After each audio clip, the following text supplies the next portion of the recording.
Hello everyone, I know you are watching this video to accompany your sleep. So, if you like this video, don't forget to like, comment, and subscribe. Also don't forget to tell me where you are from, and what time you watched this video. Story 1. Renting the old, quaint house for the summer felt like stepping into a different world. Nestled in the countryside, it was everything I'd hoped for, a perfect escape from the chaos of city life. The house had charm, with its ivy-covered walls, creaky wooden floors, and the scent of blooming flowers drifting through the open windows. The days passed in a peaceful rhythm, each one filled with long walks through the surrounding fields, quiet evenings with a good book, and the simple pleasure of solitude. But as the days turned into weeks, I couldn't shake the feeling that there was something I was missing, something hidden just beneath the surface of this idyllic retreat. It wasn't long before I discovered it. I first noticed the door in the basement a few days after I moved in. I had been storing some of my things down there, organizing boxes in the dim light cast by a bare bulb hanging from the ceiling. The basement was unfinished, with concrete walls and a damp, musty smell that clung to the air. It was the kind of place that felt like it had secrets, and it wasn't long before I found one. The door was small, almost hidden in the shadows at the far end of the basement. It was made of heavy wood with an old-fashioned brass handle that gleamed faintly in the dim light. Curious, I reached out to open it, but the handle wouldn't turn. It was locked. When I asked the landlord about it the next day, he was curt. "That room is off limits," he said, his voice leaving no room for argument. "It's not part of the rental agreement. Just leave it alone." His response only fueled my curiosity. What could possibly be in that room? I couldn't stop thinking about it. Every time I went down to the basement, my eyes would drift toward the door, my mind spinning with possibilities. What was he hiding? One evening, while cleaning up after dinner, I found the key. It was tucked away in the back of a kitchen drawer, almost as if someone had hidden it there. The moment I saw it, I knew what it was for. The temptation was too strong to resist. My heart raced as I took the key down to the basement, the old stairs creaking underfoot. I hesitated in front of the door, the key cold in my hand.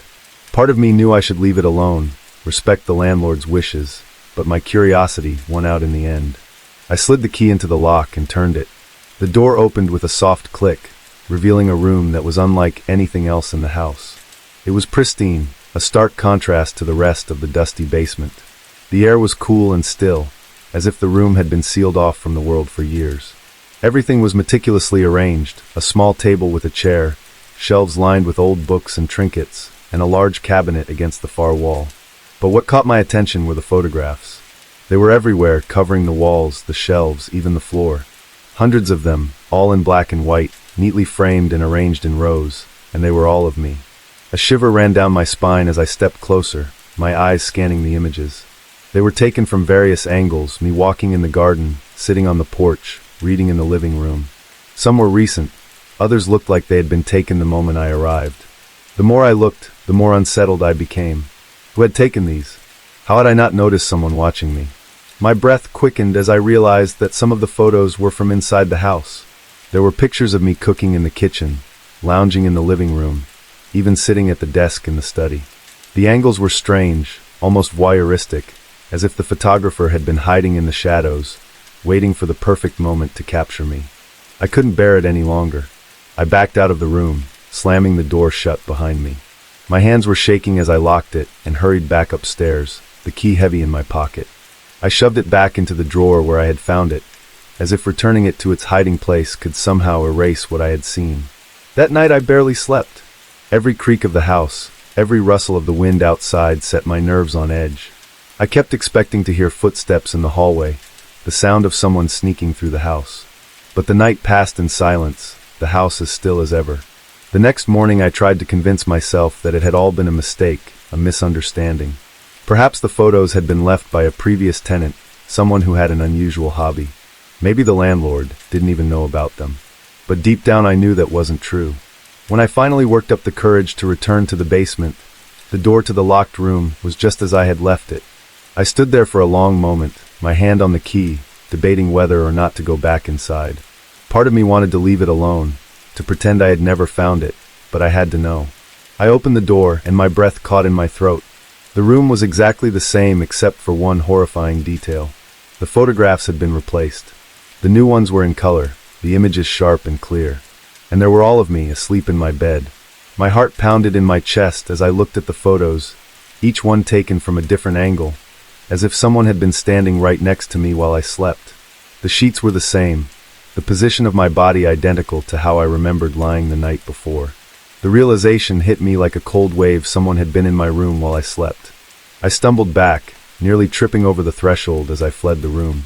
The key slipped from my fingers, clattering to the floor, but I didn't care. I bolted up the stairs, my mind racing with fear. I had to get out of there. Within the hour, I had packed my things and was in my car, speeding away from the house as fast as I could. I didn't tell the landlord why I was leaving early, didn't even bother to ask for a refund. All I knew was that I couldn't stay there another night. As I drove away, I glanced in the rearview mirror, half expecting to see someone standing in the watching me leave. But the house remained still and silent, its secrets hidden behind its quaint exterior. I never found out who took those photos or why they were there, but the memory of that room and the feeling of being watched stayed with me long after I left. I learned a valuable lesson that somersault doors are better left locked. Story 2. At work, everything was routine. I'd been with the company for a few years, settling into the predictable rhythm of my daily tasks. My desk, nestled in a quiet corner of the office, had become a second home, with photos of family and a few plants to liven up the space. I'd never had any reason to feel uneasy there until the notes started appearing. It was a Monday morning when I found the first one. I arrived at my desk, set my coffee down, and opened my drawer to grab a pen.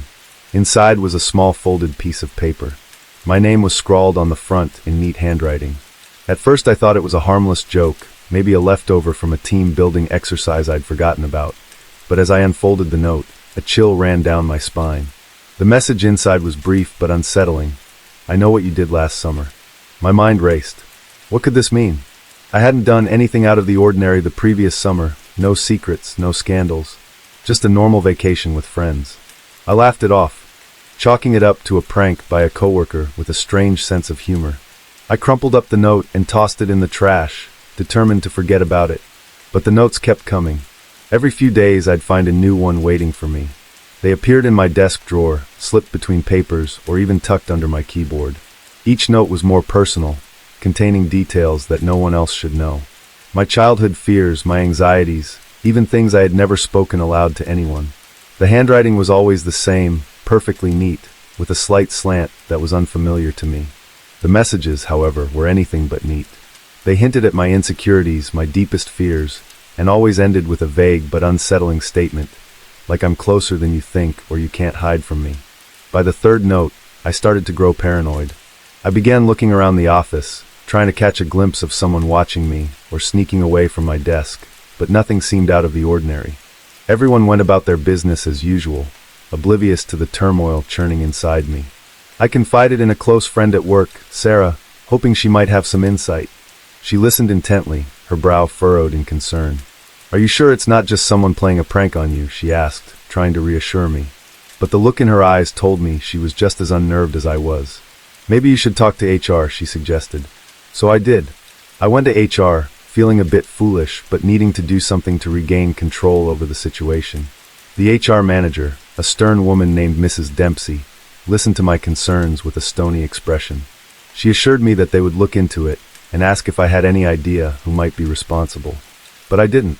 I had no enemies at work, no one who would go to such lengths to unnerve me.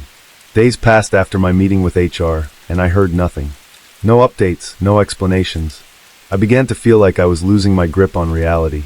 Every time I opened my desk drawer, my heart would race, expecting another note. But for a while there were none.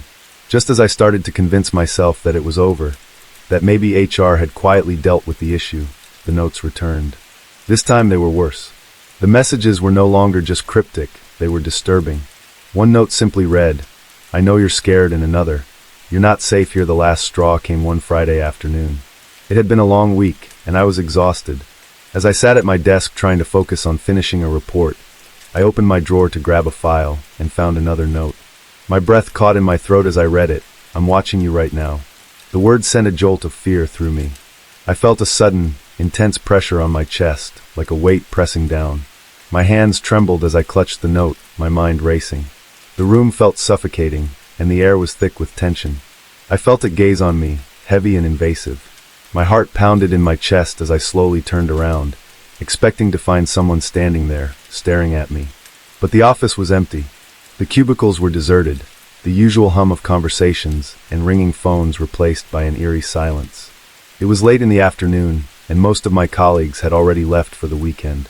The lights overhead flickered slightly, casting long shadows across the room. I stood up, my legs shaky, and walked around my desk, scanning every corner of the office. I checked behind partitions, peered into empty conference rooms, even looked out the windows, but there was no one. The feeling of being watched lingered, gnawing at me, but I couldn't find a single soul. My rational mind told me it was just my imagination, fueled by the paranoia the notes had stirred up, but a deeper, more primal part of me knew better. Unable to shake the fear, I gathered my things and left the office in a hurry. I didn't look back, afraid of what I might see or not see if I did. That weekend, I barely slept, haunted by the thought that someone out there knew me, knew my fears, and was toying with me. When Monday came, I dreaded returning to work. When I arrived, my desk was just as I had left it. I hesitated before opening the drawer, my heart pounding in my chest, but there was no new note, no sign that anything had been disturbed. For a brief moment, I felt a surge of relief until I noticed something else. The note from Friday was gone. The one that had said, "I'm watching you right now." I had left it in the drawer, but now it was missing. Someone had taken it. A cold dread settled in the pit of my stomach. Whoever was doing this was closer than I had ever imagined. I went back to HR, demanding answers, but Mrs. Dempsey seemed more annoyed than concerned. "We've checked the security footage," she said curtly. "No one has been tampering with your desk. Are you sure you didn't misplace the notes yourself?" Her words stung, and I left the office feeling more alone than ever. The notes had stopped, but the fear remained. I could no longer concentrate at work, always feeling on edge, always looking over my shoulder. I never found out who was behind the notes or how they knew such intimate details about my life, but the experience left a scar, a lingering sense of unease that I could never quite shake. Even now, I sometimes catch myself glancing over my shoulder, half expecting to see someone standing there, watching me from the shadows. Story 3: The first time the house alarm went off in the middle of the night, I dismissed it as a glitch. I had just moved into the old house a few weeks ago, and though the previous owner assured me that everything was in working order, I figured the alarm system was just showing its age. Froggy and half asleep, I shuffled downstairs to disarm the alarm, my heart pounding in my chest from the sudden jolt. I checked every window and door, making sure they were all locked and secure. Everything seemed fine, so I chalked it up to a technical error and went back to bed. But it didn't stop there. The alarm continued to go off night after night, always at the same time, 2:47 a.m. Every time it happened, I would get up, go through the house, and find nothing out of place. I even called the alarm company, and they sent a technician to inspect the system. He found no issues, no signs of tampering or malfunction. Yet the alarm persisted, as if it had a mind of its own. One night, about a week after the alarm first started acting up, I found myself in the basement, organizing some old boxes left behind by the previous owner. I lost track of time, sorting through dusty memorabilia, when I heard the sound of someone moving around upstairs. The soft creak of floorboards, the faint shuffle of footsteps. My heart skipped a beat, and I froze, listening intently. The footsteps were deliberate, not like the random settling of an old house, but the measured tread of someone walking through the rooms. I quickly grabbed my phone and dialed 911, whispering to the operator that there was someone in my house. She told me to stay on the line and remain quiet until the police arrived. I could still hear the footsteps overhead, moving from the kitchen to the living room, then toward the staircase. My mind raced as I crouched behind a stack of boxes, praying that whoever was upstairs wouldn't come down to the basement. The minutes dragged on like hours, the tension in the air so thick it was almost suffocating. Finally, I heard the sound of a car pulling up outside, followed by the slamming of doors. The police were here. Relief washed over me, but the footsteps continued, undisturbed by the arrival of the authorities. I stayed hidden until I heard the officers calling out, announcing their presence.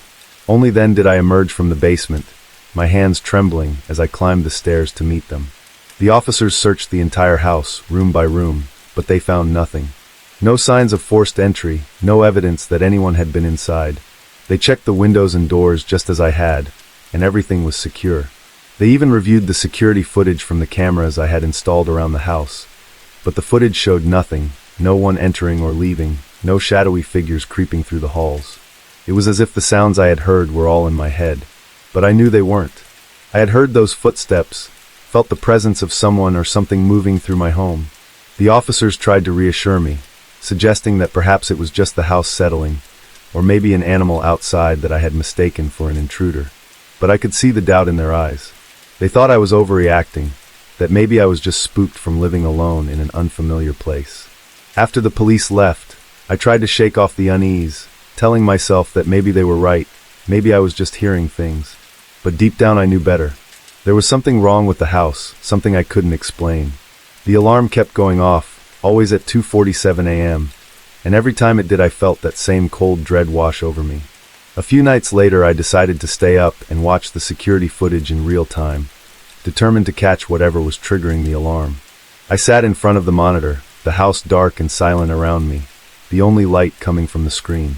2:47 a.m. came and went, and for a moment I thought maybe the disturbances had stopped. But then, the alarm blared, shattering the silence. I quickly rewound the footage, my eyes scanning the screen for any sign of movement. There was nothing, no intruder, no animal, nothing that could have set off the alarm. But as I listened closely, I heard something that sent a chill down my spine. Faint, almost imperceptible, there were footsteps muffled distant, but unmistakably human. They were there, on the recording, yet when I played it back for anyone else they heard nothing. It was as if the sounds were meant for me alone. The days that followed were a blur of anxiety and sleepless nights. I became obsessed with the alarm and the footsteps, spending hours watching the footage, trying to catch even the smallest anomaly. But no matter how many times I watched, the result was always the same, nothing visible, only those faint, ghostly footsteps echoing through the house. I started to avoid going to bed, dreading the moment when the alarm would go off again. I'd lie awake, listening, waiting for the footsteps to start. Sometimes I thought I could hear whispers too, just on the edge of hearing, as if someone were trying to speak to me from the other side of the walls. But the words were always just out of reach, leaving me with nothing but a growing sense of unease. Eventually I couldn't take it anymore. I packed a bag and left the house, staying with a friend while I tried to figure out what to do. I couldn't live like that, constantly on edge, feeling like I was being watched, haunted by something I couldn't see. I called in another technician, another round of police, but nothing helped. The alarm continued to malfunction. The footsteps continued to echo in the recordings, and I knew that whatever was in the house, it wasn't going to leave me alone. The final night I spent in that house, the alarm went off at 2:47 a.m., as usual. But this time, when I listened to the recording, the footsteps were louder, clearer, as if they were right beside me. And this time I heard something else, too low, guttural whisper, just one word, but it was enough to send me fleeing into the night. Leave. Story for it had been an ordinary night out with friends, dinner at our favorite restaurant, followed by drinks at a local bar. The laughter, the stories, the easy camaraderie, all of it had made the evening one of those perfect nights that left you smiling long after it was over. But that happiness shattered the moment I reached for my wallet the next morning and found it missing. At first I thought I had simply misplaced it. I retraced my steps, searching through my apartment, checking every pocket, every corner, every possible place it could have fallen. I even called the restaurant and the bar, hoping that someone had found it and turned it in. But it was nowhere to be found. As the day wore on, the sinking realization that my wallet was gone for good settled in. I had no choice but to report it stolen. I canceled my credit cards, filed a police report, and began the tedious process of replacing my ID and other important documents. The inconvenience was bad enough, but what truly bothered me was the thought of someone out there having access to my personal information, someone who could be using it for who knows what purpose. A few days later, as I was heading out for work, I noticed an envelope slipped under my front door. It was unmarked, no return address, just a plain white envelope with my name scrawled across the front in messy handwriting. Puzzled, I picked it up and opened it. Inside was my wallet. For a moment, relief washed over me until I opened it and saw that it had been emptied of all its contents. My credit card's ID, cash, everything was gone, except for a single slip of paper tucked into one of the card slots. I pulled it out, and my heart skipped a beat as I read the message written on it in large, bold letters, "I know where you live." A cold shiver ran down my spine, and my hands shook as I held the note. The words were simple but filled with a menacing certainty that made my blood run cold. Someone had gone through the trouble of stealing my wallet, removing all its contents, and then returning it to me with this chilling message. Whoever it was, they knew where I lived. They had been to my home close enough to slip the envelope under my door without me noticing. Fear gripped me as I stared at the note, my mind racing with questions. Who had done this? Why would they return the wallet? What did they want? But no matter how hard I tried to piece it together, I couldn't make sense of it. All I knew was that I was no longer safe in my own home. The next few days were a blur of paranoia and anxiety. I couldn't shake the feeling that I was being watched, that someone was lurking in the shadows, waiting for the right moment to strike. Every creak of the floorboards, every rustle of leaves outside made my heart pound. I barely slept, jumping at every little sound, convinced that someone was trying to break in. I decided to take action. The first thing I did was change the locks on my door. The idea that someone might have a key to my apartment filled me with dread, so I had a locksmith come out immediately. I watched as he installed the new locks, double-checking to make sure everything was secure, but even that didn't fully ease my fears. Next, I moved some of my belongings to a friend's place. I didn't have the time or resources to relocate entirely, but I thought if I could make it look like I wasn't staying there full-time, it might deter whoever was watching me. I packed up some clothes, important documents, and anything of value and spent a few nights crashing on my friend's couch, but the fear followed me. I couldn't escape the feeling that I was being watched even when I was away from home. I also installed a security system with cameras, motion detectors, and alarms. The company assured me that my apartment was now one of the safest in the city, but I couldn't shake the feeling of unease. Every time I entered my apartment, I'd check the footage from the cameras, hoping to catch a glimpse of whoever had left that note, but nothing ever showed up. It was as if the person had simply vanished, leaving me in a state of perpetual dread. The days turned into weeks, and gradually the intensity of my fear began to subside, though it never completely disappeared. I started to regain some sense of normalcy, though I remained hypervigilant. I avoided going out late at night, kept my curtains drawn, and checked the locks multiple times before going to bed, but the memory of that note haunted me, a constant reminder that someone out there had invaded my life in the most personal way possible. I became obsessed with trying to figure out who had done it. I went over every detail of that night out with friends, trying to remember if anyone had been acting strangely, or if I had seen anyone following me, but nothing stood out. I even considered the possibility that it was some kind of sick joke, but the note didn't feel like a prank, it felt like a threat, one that I couldn't ignore. Months passed, and while the fear no longer consumed me, it had left its mark. I was more cautious, more aware of my surroundings, and less trusting of others. The feeling of being watched never completely left me, lurking in the back of my mind like a shadow. I knew I had to move on, but part of me would always be looking over my shoulder, wondering if that anonymous threat would ever come to pass. In the end, I never found out who took my wallet or why they returned it with that ominous note. The mystery remained unsolved, a lingering question with no answer, but the experience changed me. It made me realize how vulnerable we can be, how easily our sense of security can be shattered by a single, anonymous act, and it taught me to be more careful, to never take my safety for granted, because once you've been marked, the fear of what might happen next never truly goes away. Story 5. The first text came on an ordinary Thursday afternoon. I was sitting at my desk, finishing up some emails when my phone buzzed. I glanced at the screen and saw a message from an unknown number. I almost ignored it, thinking it was another spam message, but something made me pause. I opened it, expecting the usual nonsense, but what I read made my skin crawl. "Nice blue shirt today. You look good in that color." I frowned, looking down at my blue shirt. It wasn't an unusual outfit choice, and it could have been a coincidence, but something about the message felt off. How did this person know what I was wearing? I looked around the office, trying to spot anyone acting suspicious, but everyone was engrossed in their work. I dismissed it as a weird prank and went back to my tasks.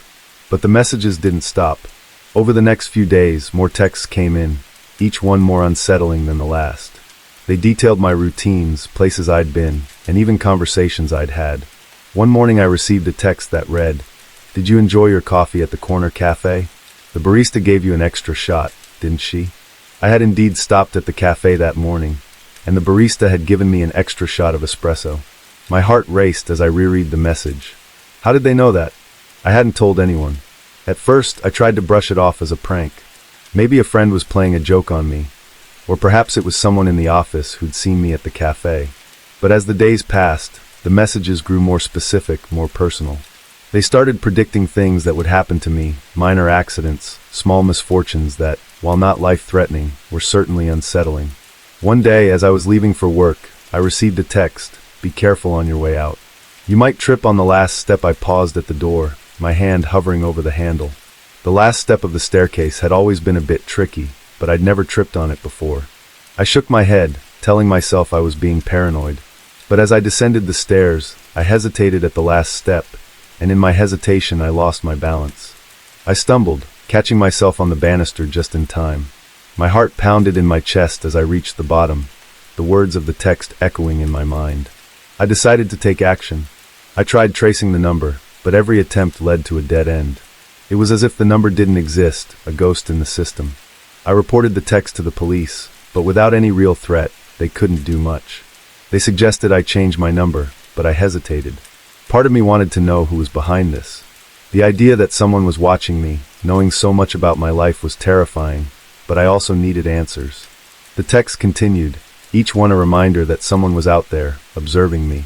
"You're running late today. Maybe skip the coffee and catch the earlier train." The text predicted delays, weather changes, and even the arrival of a package I hadn't been expecting. I started feeling like I was losing my grip on reality. How could someone know so much? How could they predict these things with such accuracy?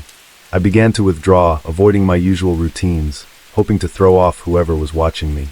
I changed my commute, stopped going to my favorite spots, even started taking different routes home. But the texts followed me, commenting on my new routines, almost as if they were taunting me for trying to escape. "Nice try with a detour, but I still see you." Sleep became elusive. Every time my phone buzzed, my heart would race, and I dreaded what I might read. The constant anxiety wore me down, and I found myself jumping at shadows, seeing threats where there were none. I even considered leaving town for a while, but I couldn't shake the feeling that whoever was sending the text would still find me, no matter where I went. Then, just as abruptly as they had started, the text stopped. I noticed it one day when I realized that I hadn't received a message in over 24 hours. At first, I felt a sense of relief, thinking that maybe finally it was over. But the relief was short-lived, replaced by a gnawing sense of unease. Why had they stopped? Had they moved on to someone else, or was this part of some larger plan? The days turned into weeks, and still, there were no more texts. I began to relax, though the memory of those weeks of torment lingered. The silence, however, was almost worse than the texts themselves. I found myself constantly on edge, waiting for the next message, the next sign that someone was still watching, but nothing came. As the weeks passed, I tried to return to my normal life, but the knowledge that someone had known so much about me, had predicted so many of my movements, weighed heavily on me. I became more cautious, more guarded, not just with my routines, but with the people around me. The experience had shaken me to my core, leaving a scar that time would never fully heal. One night, months later, I was sitting alone in my apartment. The memory of the texts had distant, but ever-present, shadow in my mind. My phone buzzed on the table, and I froze, my breath catching in my throat. I stared at the screen, the familiar anxiety flooding back in an instant, but when I picked it up, it was just a notification from a friend, nothing more. I let out a shaky breath, trying to calm my racing heart, but as I set the phone down, a single thought lingered, chilling me to the bone. Somewhere out there, someone still knew too much about me. Story 6. When I first moved into my new neighborhood, I was thrilled. The tree-lined streets, well-kept lawns, and friendly faces made it feel like the perfect place to start fresh. My small house at the end of the cul-de-sac felt cozy and inviting, and I quickly settled into a comfortable routine. The neighbors were welcoming, especially the man living next door. He introduced himself as Alan, a middle-aged man with a warm smile and a seemingly genuine interest in helping me get acclimated to the area. At first, I appreciated Alan's friendliness. He offered to help with my yard work, invited me over for coffee, and provided recommendations for local services. It was nice to have someone so willing to lend a hand, especially when you're new to a place. We'd chat occasionally over the fence, and he always seemed eager to learn more about me, where I worked, my hobbies, and even my family background. I found his interest a bit excessive, but I dismissed it as harmless neighborly curiosity. However, as the weeks passed, Alan's behavior began to shift from friendly to unsettling. He started asking increasingly personal questions. He wanted to know the details of my work schedule, the names of my friends, and even why I wasn't dating anyone. His questions were intrusive, and I began to feel uncomfortable with how much he wanted to know about my life. There was something about the way he asked in intensity in his eyes that made me uneasy. I tried to distance myself, making excuses when he invited me over or tried to engage in long conversations, but Alan was persistent. He always seemed to be outside when I left for work or returned home, waving and calling out to me as if he were watching for my comings and goings. The feeling that he was always there, always watching, became harder to shake. Then one day I found something that made my blood run cold. It was a Sunday morning, and I was tidying up my front porch, arranging the flower pots that lined the steps. As I bent down to move one of the pots, something metallic caught my eye. Hidden behind the leaves was a small black object. I picked it up, and my heart skipped a beat when I realized what it was: a camera. A tiny, discreet camera, positioned perfectly to capture everything happening at my front door. My hands trembled as I held the camera, a sickening feeling of violation washing over me. Someone had been watching me, recording my every move as I entered and left my home. The sense of safety I had once felt in my own space was shattered in an instant. I didn't want to believe it, but the more I thought about it, the more it made sense. Alan's odd behavior, his obsession with my routine, it all pointed to him. But why?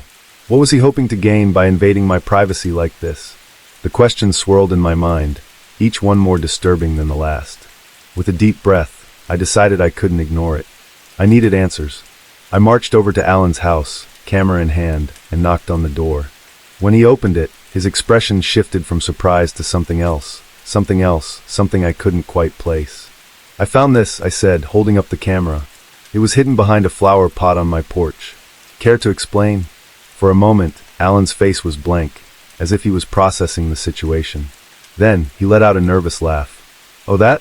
It's just for security purposes. You can never be too careful these days, right?" I stared at him, disbelief and anger boiling inside me. "Security purposes? You've been spying on me, that's not normal." "Alan, that's not okay." Alan's smile faltered, and his eyes took on a pleading look. "I didn't mean to upset you. I was just trying to look out for you. You're new here, and I thought it would be good to keep an eye on things. You know, in case anything happened." His words did little to ease my anger. If anything, they only made me feel more uneasy. This wasn't about security, this was about control. He wanted to know everything about me, to monitor my every move, and that was something I couldn't tolerate. "I'm not comfortable with this," I said firmly. "You had no right to put a camera on my property without my consent. I want you to remove any other cameras you might have placed and leave me alone. Do you understand?" Alan's face darkened, and for a split second, I saw a flicker of something cold in his eyes. But then he nodded, his expression softening back into that friendly, almost apologetic demeanor. "Of course I'm sorry, I'll remove the camera. It won't happen again." I didn't trust him. There was something about his quick change in demeanor that felt disingenuous, like he was just telling me what I wanted to hear. But I had made my point, and I hoped that would be the end of it. Over the next few days, I kept a close eye on my surroundings, wary of any further invasions of my privacy. Alan stayed out of sight, and I didn't see him lurking around as he used to, but the sense of unease didn't fade. I couldn't shake the feeling that I was being watched, even when there was no one around. That's when I decided it was time to move. The thought of staying in a place where someone had violated my privacy so blatantly was too much to bear. I found a new apartment across town and packed my things as quickly as I could. As I drove away from that house for the last time, I felt a mixture of relief and lingering fear. Moving was the right choice, but the experience had left a lasting mark. The idea that someone had been watching me so closely, so obsessively, was haunting. Even in my new home, far from Alan's prying eyes, I found myself constantly checking the windows, scanning for hidden cameras, and feeling a chill whenever I thought I saw a shadow move outside. Alan was just a neighbor, a man who had seemed friendly and harmless at first. But beneath that facade was something dark, or something that made me question everyone around me, wondering what secrets they might be hiding behind their smiles. Story 7. It started innocently enough, just a small annoyance that I shrugged off without much thought. My phone would ring late at night, always from an unknown number. At first I assumed it was some telemarketer who had managed to slip through my call filters, or perhaps someone dialing the wrong number. When I answered, there was nothing but silence on the other end. I would wait a few seconds, say hello a couple of times, and then hang up when no one responded. It was strange, but I didn't think much of it. The calls persisted, always at odd hours. They came just as I was settling into bed, my eyes heavy with sleep. It wasn't every night, but often enough that I began to dread the sound of my phone ringing. Each time the same routine played out, my phone would light up, I would answer, and there would be nothing but silence on the other end. After a week of this, I decided to trace the number. I figured it couldn't hurt to know who or what was behind these calls. I used one of those online services that claim to trace unknown numbers, but when the results came back, they showed nothing. No name, no address, not even a location. It was as if the number didn't exist. That should have been my first clue that something was wrong, but I dismissed it as just another glitch in the system. The next night the calls continued, but something had changed. Instead of the usual silence, I started hearing strange noises like breathing or faint whispers just before the line went dead. The first time it happened, I felt a chill run down my spine.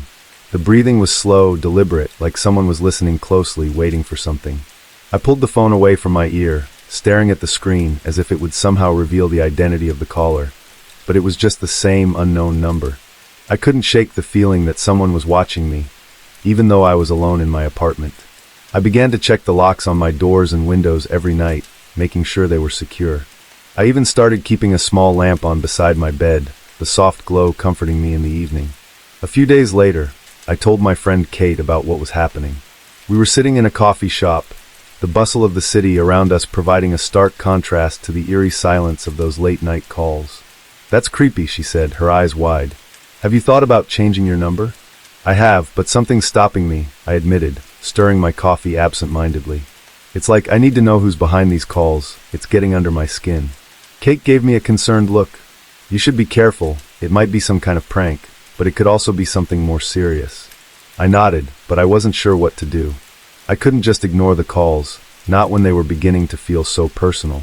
There was a growing unease in the pit of my stomach, a sense that something was very wrong. That night, I sat on the edge of my bed, my phone in hand, waiting. The clock ticked past midnight, and just as I was about to give up and go to sleep, it rang. My heart jumped in my chest as I saw the familiar unknown number flash on the screen. I hesitated for a moment before answering. "Hello," I said, my voice trembling slightly. For a few seconds, there was nothing but the familiar silence. Then I heard it. The breathing, slow, steady, and unnervingly close. It sent shivers down my spine, my body tensing as I strained to hear anything else. "Who is this?" I demanded, trying to keep my voice steady. "Why are you calling me?" The breathing continued, unchanging, as if my questions had no effect. I was about to hang up when I heard something else, a faint whisper, too quiet to make out. I pressed the phone closer to my ear, my heart pounding. "What did you say?" I whispered, fear and frustration mixing in my voice. There was a pause, and then the whisper came again, louder this time, clear enough for me to understand. It was my name, Mika. The voice was low, almost a hiss, and it sounded so familiar, but I couldn't place it. My blood ran cold, and I dropped the phone as if it had burned me. The call ended abruptly, the screen going dark as the phone landed on the bed. I sat there, frozen in place, trying to process what had just happened. How did they know my name? I felt exposed, vulnerable, like someone had reached into my life and pulled out something deeply personal. I didn't sleep that night. Every creak of the floorboards, every rustle of the wind outside, set my nerves on edge. I kept the lamp on, the light doing little to chase away the fear that had taken root in my mind. I tried to tell myself it was just a cruel prank, that someone was messing with me, but deep down I knew there was more to it than that. The next day I went to the police. I told them about the calls, the strange noises, and the voice that whispered my name. The officer I spoke to was polite but dismissive. He suggested that it was probably a prank or a glitch, and that I should block the number and change my phone number if it continued. But I couldn't shake the feeling that this was something more than a simple prank. I'd blocked the number as the officer suggested, but a part of me dreaded the silence that might follow. As unsettling as the calls were, the idea of not knowing who was behind them or why they were calling was somehow worse. That night my phone didn't ring. I sat in bed staring at the screen, half expecting it to light up with that unknown number, but it remained dark. I should have felt relieved, but instead I was on edge, as if waiting for something to happen. Just as I was starting to drift off to sleep, my phone buzzed with a text message. My heart skipped a beat as I reached for it, my fingers trembling. The message was from an unknown number, but this time it wasn't the same one as before. The message was short, just 2 words: "Miss me." My breath caught in my throat as I stared at the screen. The message felt like a taunt, a reminder that whoever was behind the calls wasn't finished with me yet. I quickly blocked the number, but it did little to ease my fear. I spent the next few nights on high alert, jumping at every little sound, unable to relax. The calls had stopped, but the unease lingered, a constant presence in the back of my mind. I began to wonder if I would ever feel safe again. A week passed with no further contact. I started to think that maybe it was over, that whoever had been tormenting me had moved on. But the sense of dread never fully left. I kept my phone close, waiting for the next call or message, knowing that it could come at any time. And then, just as I was beginning to let my guard down, my phone rang again. I looked at the screen, my stomach twisting in knots. The number was unknown, but different from the previous ones. With a deep breath, I answered the call. There was silence on the other end, and for a moment I thought it was just another deadline.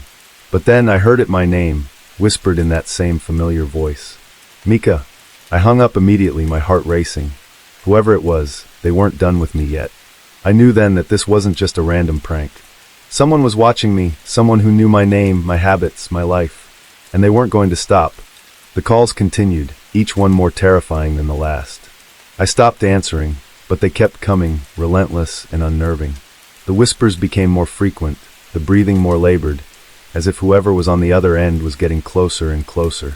I changed my number, but it didn't help. The calls still found me, no matter what I did.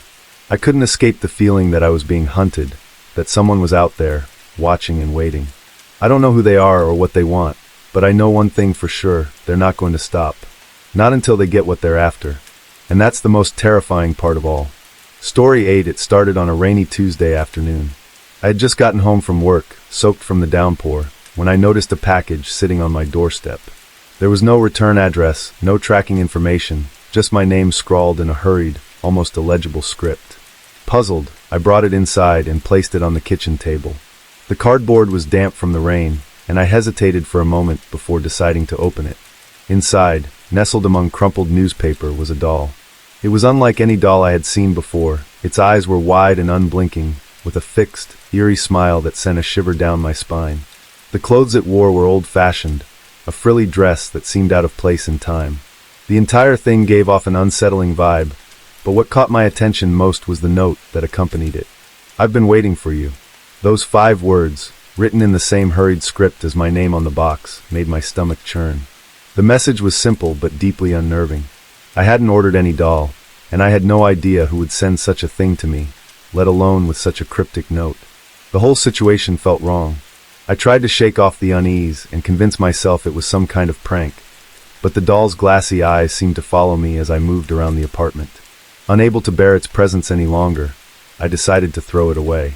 I wrapped it in the box it came in and walked it down to the dumpster behind my building. The rain had stopped, but the clouds still hung low, making the alley feel dark and foreboding. I returned to my apartment, relieved to be rid of the doll. But that night, as I was getting ready for bed, I noticed something out of place. There, sitting on my dresser, was the doll. My heart skipped a beat.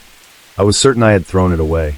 Panic gripped me as I approached it cautiously, as if it might suddenly move. The doll's expression hadn't changed, but it felt different now, more menacing, almost alive. I grabbed it, this time driving it to a dumpster several blocks away. I needed to make sure it was gone for good. The next day, I felt a little more at ease, convincing myself that it was just a weird coincidence. But when I returned home from work, my blood ran cold. The doll was back, sitting in the middle of my living room. I couldn't understand how it kept returning. I lived alone, and no one else had a key to my apartment. Was someone breaking in? Playing a sick joke on me?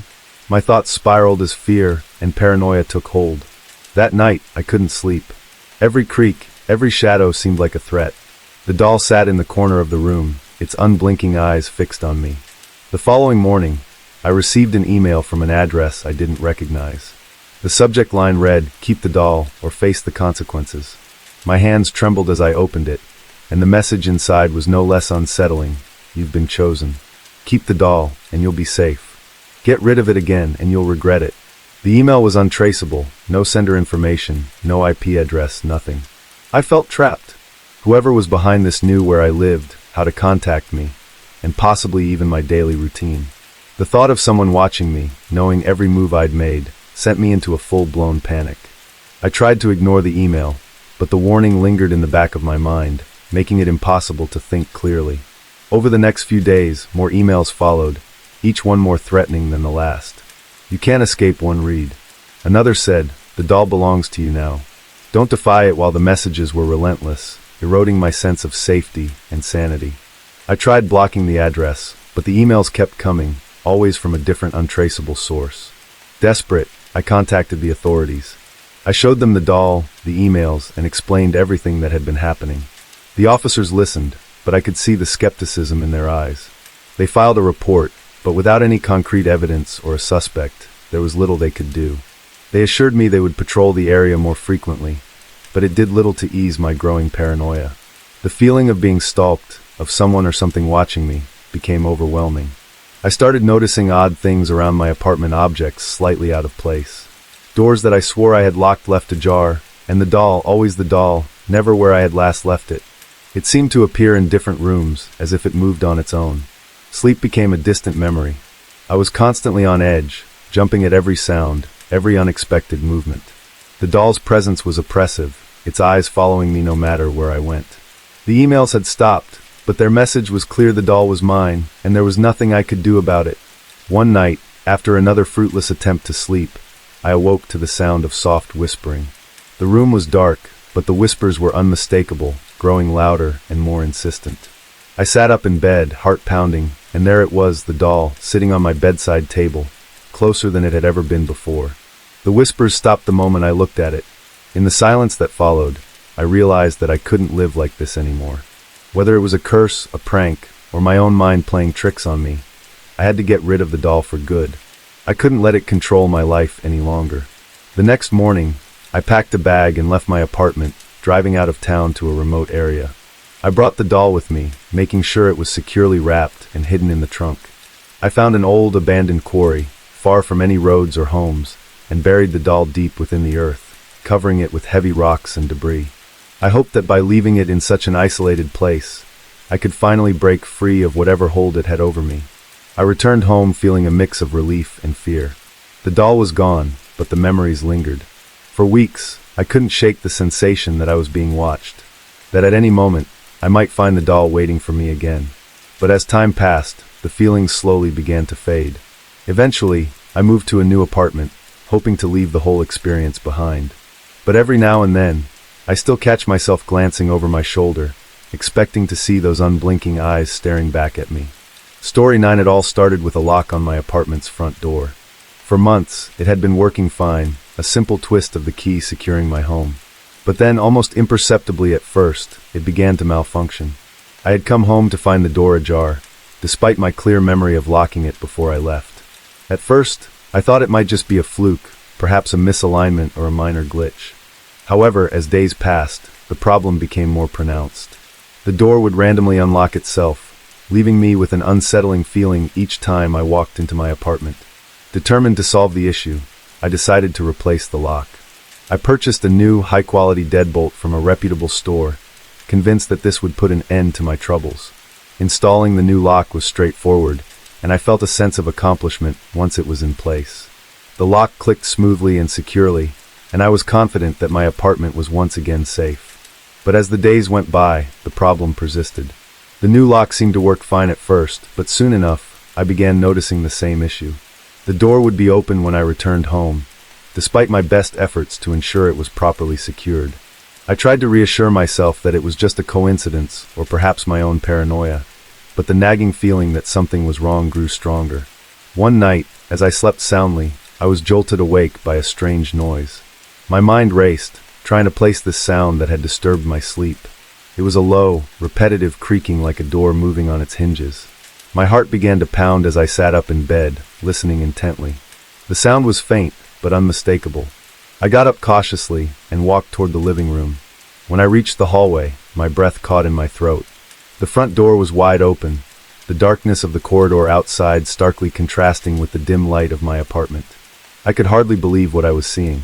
I rushed over to close the door, my hands shaking as I locked it securely. Panic surged through me as I took in the scene before me. The living room was a mess. Cushions were thrown off the couch, books were scattered across the floor, and drawers had been pulled open, their contents strewn about. It was as if someone had been rifling through my belongings, searching for something. My pulse raced as I scanned the apartment for any sign of an intruder. Everything else seemed to be in place, but the disarray was unsettling. I spent the rest of the night on edge, jumping at every creak and groan of the building. In the morning I decided to talk to my neighbors, hoping someone might have seen something unusual. I went door to door, describing the situation and asking if they had noticed anything out of the ordinary. Most of them looked at me with concern but shook their heads, indicating that they hadn't seen or heard anything unusual. One neighbor, an elderly woman who lived 2 floors above me, mentioned hearing strange noises during the night, but had thought nothing of it, assuming it was just the building settling. With no answers from my neighbors, I was left with a growing sense of unease. The problem with the door continued. Despite my best efforts to secure it, it would still unlock itself. I began to question my own sanity. Was I missing something? Had I overlooked a detail? I scrutinized the lock mechanism, checked the door frame, and even called a locksmith to ensure everything was functioning correctly. Each time they assured me that everything was in order, but the issue persisted. As weeks went by, the situation grew increasingly unnerving. The feeling of being watched became almost palpable. I started avoiding leaving my apartment for long periods, and would often return early to check on things. Each time I would find the door slightly open, and my belongings in disarray. The disturbances seemed to happen most often at night, which only added to my anxiety. One particularly unsettling night, I awoke to the sound of someone moving around in my apartment. I could hear footsteps, muffled and hesitant, echoing through the living room. My heart raced as I lay frozen in bed, listening to the noises. I mustered the courage to get up and check, but when I emerged, the apartment was eerily quiet. The door was shut, and everything seemed to be in place. It was as if the disturbances had never happened. I began to feel a growing sense of paranoia. Was someone trying to gain access to my apartment, or was it all in my head? I started to install additional security measures, cameras, a motion sensor, and even a temporary bar to reinforce the door. Despite these precautions, the problem remained. The door would still unlock itself, and my belongings would still be scattered, though nothing was ever stolen. In the end, I decided to move out, unable to bear the constant anxiety and the creeping sense that someone or something was trying to invade my space. My new apartment, with its solid locks and quiet corridors, felt like a sanctuary. The sense of security returned, but I couldn't shake the memory of those unsettling nights. The door, which had once been a simple barrier, had become a symbol of something far more sinister. And though I tried to put it behind me, the echoes of those disturbed nights lingered in the back of my mind, a haunting reminder of the fear that had taken root in my old apartment. Story 10. It started with the little things. I didn't think much of it at first. Who does? It's easy to misplace a set of keys or the remote control. Everyone has those moments of forgetfulness, right? You put something down, get distracted, and then spend half an hour retracing your steps trying to remember where you left it. But then it kept happening. One evening, I came home from work, tossed my keys onto the kitchen counter, and went about my usual routine, changing out of my work clothes, checking the mail, and settling in to watch some TV. But when I went to grab the remote, it wasn't on the coffee table where I always left it. I checked the couch cushions, the floor, even the kitchen counter where I had just been. It was gone. Frustrated, I searched the entire living room, growing more agitated by the minute. I could have sworn I left the remote right there, in its usual spot. But after nearly an hour of looking, I gave up. The next morning, there it was, sitting neatly on the coffee table, exactly where I'd been sure it wasn't the night before. A sense of unease settled in my chest, but I pushed it aside. I had probably just overlooked it, too tired to notice in the dim light. But that explanation didn't sit right with me. Still, I forced myself to move on. Then it happened again. And again. My keys, the remote, a pair of reading glasses, a book one bin in the middle of all of them disappeared, only to reappear later in the most obvious of places, right where I'd already searched. It was maddening. Every time, I felt a little more like I was losing my mind. I started questioning my own memory, wondering if I was really as forgetful as it seemed. But the part that gnawed at me most was the growing feeling that this wasn't just forgetfulness, it was deliberate. It felt as though something was moving my things on purpose, playing with me. The thought made my skin crawl, but I tried to shake it off. What else could it be? I lived alone, after all. Then one day I reached into a kitchen drawer for a pen, and found something else instead. A folded piece of paper tucked neatly beneath a silverware tray. My heart skipped a beat as I unfolded it, dreading what I might find. The note was handwritten, in a neat, almost elegant script you'll never find what you're looking for. I stared at the words, my mind reeling. My breath caught in my throat, and a cold sweat broke out on my forehead. This wasn't some prank, this was real. Someone had been in my house, someone had written this, and left it for me to find. The implications hit me all at once. I wasn't just misplacing things, someone had been moving them, watching me search, and leaving this note to taunt me. I stood frozen in the kitchen, clutching the note, my eyes darting around the room, as if expecting to see someone lurking in the shadows. But there was no one. The house was as still and silent as ever, but the silence felt different, now heavy, oppressive, as if the walls themselves were closing in on me. I spent the rest of the day checking every corner of my house, looking for signs of an intruder. I checked windows, doors, even the vents, but found nothing. Everything was locked, secure, just as it had been. Yet the note remained in my hand, an undeniable sign that someone had been here. I couldn't bring myself to sleep in the house that night. The thought of staying there, alone, with the possibility of someone watching me, was unbearable. I packed a bag and checked into a hotel, telling myself I just needed some time to think, to figure out what to do next. Over the next few days I avoided going home, as much as possible. I contacted the police, who came by to inspect the house. They found no signs of forced entry, nothing unusual, and certainly no evidence of anyone else being in the house. They suggested I might have misplaced the note myself, or that it could have been left by a previous tenant, but I knew that wasn't the case. I had lived there for years, and that note wasn't there before. The police left, and I was alone again. Alone with the growing sense that I was being watched, I became hyper-aware of every sound, every creak of the floorboards, every rustle of the wind outside. I jumped at shadows, flinched at my own reflection, and barely slept. Despite my fear, I had to return home eventually. I couldn't stay at the hotel forever, but when I walked through the front door I was hit with a wave of dread. The house didn't feel like mine anymore. It felt like a stranger's, like it belonged to someone or something else. I tried to go back to my normal routine, but nothing felt normal. I couldn't shake the feeling of being watched, the sense that my every move was being observed. The missing items continued to vanish and reappear, always in places I was sure I hadn't left them. It was driving me to the brink of madness. Then one evening, after yet another fruitless search for my missing keys, I found another note. This one was in the same drawer, folded neatly like the first. My hands trembled as I opened it, my heart pounding in my chest. Stop looking. I dropped the note as if it had burned me, my pulse racing. The message was clear. Whoever or whatever was doing this didn't want me to figure it out. I didn't know what would happen if I did, but I was certain I didn't want to find out. I packed my bags that night. I left the house, unable to live in this suffocating atmosphere any longer. As I drove away, I glanced in the rearview mirror and thought I saw a shadow moving in one of the upstairs windows. But I didn't stop. I didn't look back. I don't know what was in that house, and I don't want to know. I've moved far away, started fresh, and I've done my best to forget what happened.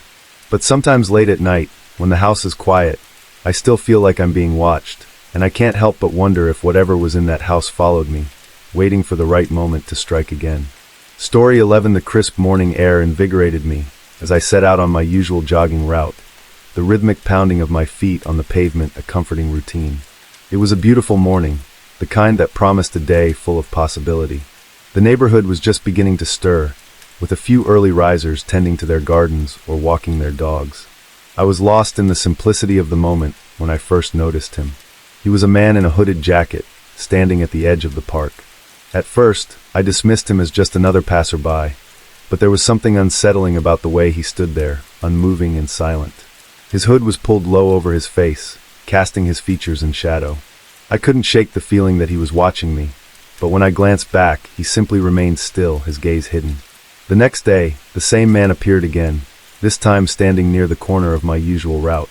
His presence was more pronounced this time, his form stark against the early morning light.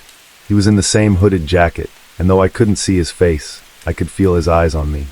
I quickened my pace, trying to push the uneasy feeling away. Maybe it was just my imagination, or perhaps a coincidence. But the pattern was unmistakable each day. He appeared in a different spot along my route, always at the periphery of my vision, always watching. I began to feel a creeping sense of paranoia. Was he following me, or was I simply becoming overly sensitive to his presence? The fact that he never approached or said anything only added to the eerie feeling. He was like a shadow, always there but never quite engaging. The more I tried to ignore him, the more his presence seemed to loom over my runs. One morning, as I pushed through my routine, I saw him again, but this time he was in my neighborhood. I had ventured miles from my usual jogging route, taking a different path through unfamiliar streets, hoping to shake off the feeling of being followed. And yet there he was, standing on the sidewalk just ahead of me, his hood pulled low and his posture as unnerving as ever. Panic surged through me. My heart raced as I considered the implications. How had he found me here? Did he follow me? Or was it all just an unsettling coincidence? My mind raced through possibilities, but none of them offered any comfort. I reached for my phone, dialing the police as I continued jogging, trying to maintain a steady pace despite the growing anxiety. When I reported the man, I described him as best as I could, a man in a hooded jacket, standing still and watching from a distance. The dispatcher assured me that they would send someone to check the area. I finished my run with a sense of dread, my thoughts consumed by the encounter. When the police arrived, they questioned me further and took down my description, but their search turned up nothing. They couldn't find anyone fitting the description, and the feeling of being followed seemed to dissolve into the morning mist. Relieved but unsettled, I decided to change my jogging route, hoping to escape the shadow that had begun to haunt my mornings. I found a new path through a different park, surrounded by trees and less frequented by others. For a while I felt a sense of reprieve. The man didn't appear, and I began to relax, thinking that perhaps the change had been effective. But the feeling of unease never left me. The constant awareness that someone might be watching me, the paranoia that had seeped into my routines, persisted. Every rustle of the trees, every distant figure that moved just out of my sight, made me jump. My mind replayed the encounters, each day adding to the growing sense of dread. It was as if the man had imprinted himself on my psyche, his presence lingering even in his absence. Days turned into weeks, and though I rarely saw him again, the shadow of his presence remained. I became hyper-aware of my surroundings, constantly scanning the periphery of my vision for any sign of him. It was exhausting, this constant state of alertness, and it began to affect other areas of my life. I found myself avoiding places where I might be alone, always on the lookout for the hooded figure that had come to symbolize my fear. One evening, I decided to take a walk around my new route, hoping the change of scenery might help me relax. As I rounded a corner, I saw a familiar figure in the distance. My heart sank as I recognized the hooded jacket. My pace quickened, my breath coming in shallow gasps. I couldn't tell if it was the same man, but the sight was enough to send me into a spiral of anxiety. I went home and debated whether or not to report it again. Part of me felt it was pointless after all. The police had already told me they couldn't find anyone fitting the description. But the fear that had taken root in my mind was too strong to ignore. I decided to call them once more, hoping that this time they might take my concerns more seriously. The police came again, but the man was gone by the time they arrived. They reassured me that they would keep an eye out, but offered no concrete answers or solutions. As I watched them drive away, I felt a deep sense of frustration and helplessness. The hooded man had become more than just an unsettling figure. He had become a symbol of my own vulnerability, a reminder of how powerless I felt in the face of my fears. I continued my new jogging route, but the feeling of being followed remained an unwelcome companion. I tried to push through the anxiety, to reclaim my mornings and my sense of safety, but the shadow of that man lingered in the back of my mind. Despite the changes, the unease never completely faded. Each step I took was a reminder of the silent observer who had once haunted my runs and the lingering impact he had left on my life. Story 12. I woke up to an unsettling sight. My front door was slightly ajar. The morning light filtered through the gap, casting long shadows across the hallway. The sight of the door immediately jolted me awake, my heart racing with a sense of dread. I stumbled out of bed, my mind scrambling to piece together the disconcerting scene before me. The first thing I did was check the door itself. The lock was intact and the bolt was engaged, but somehow the door had been left open just enough for someone to slip through.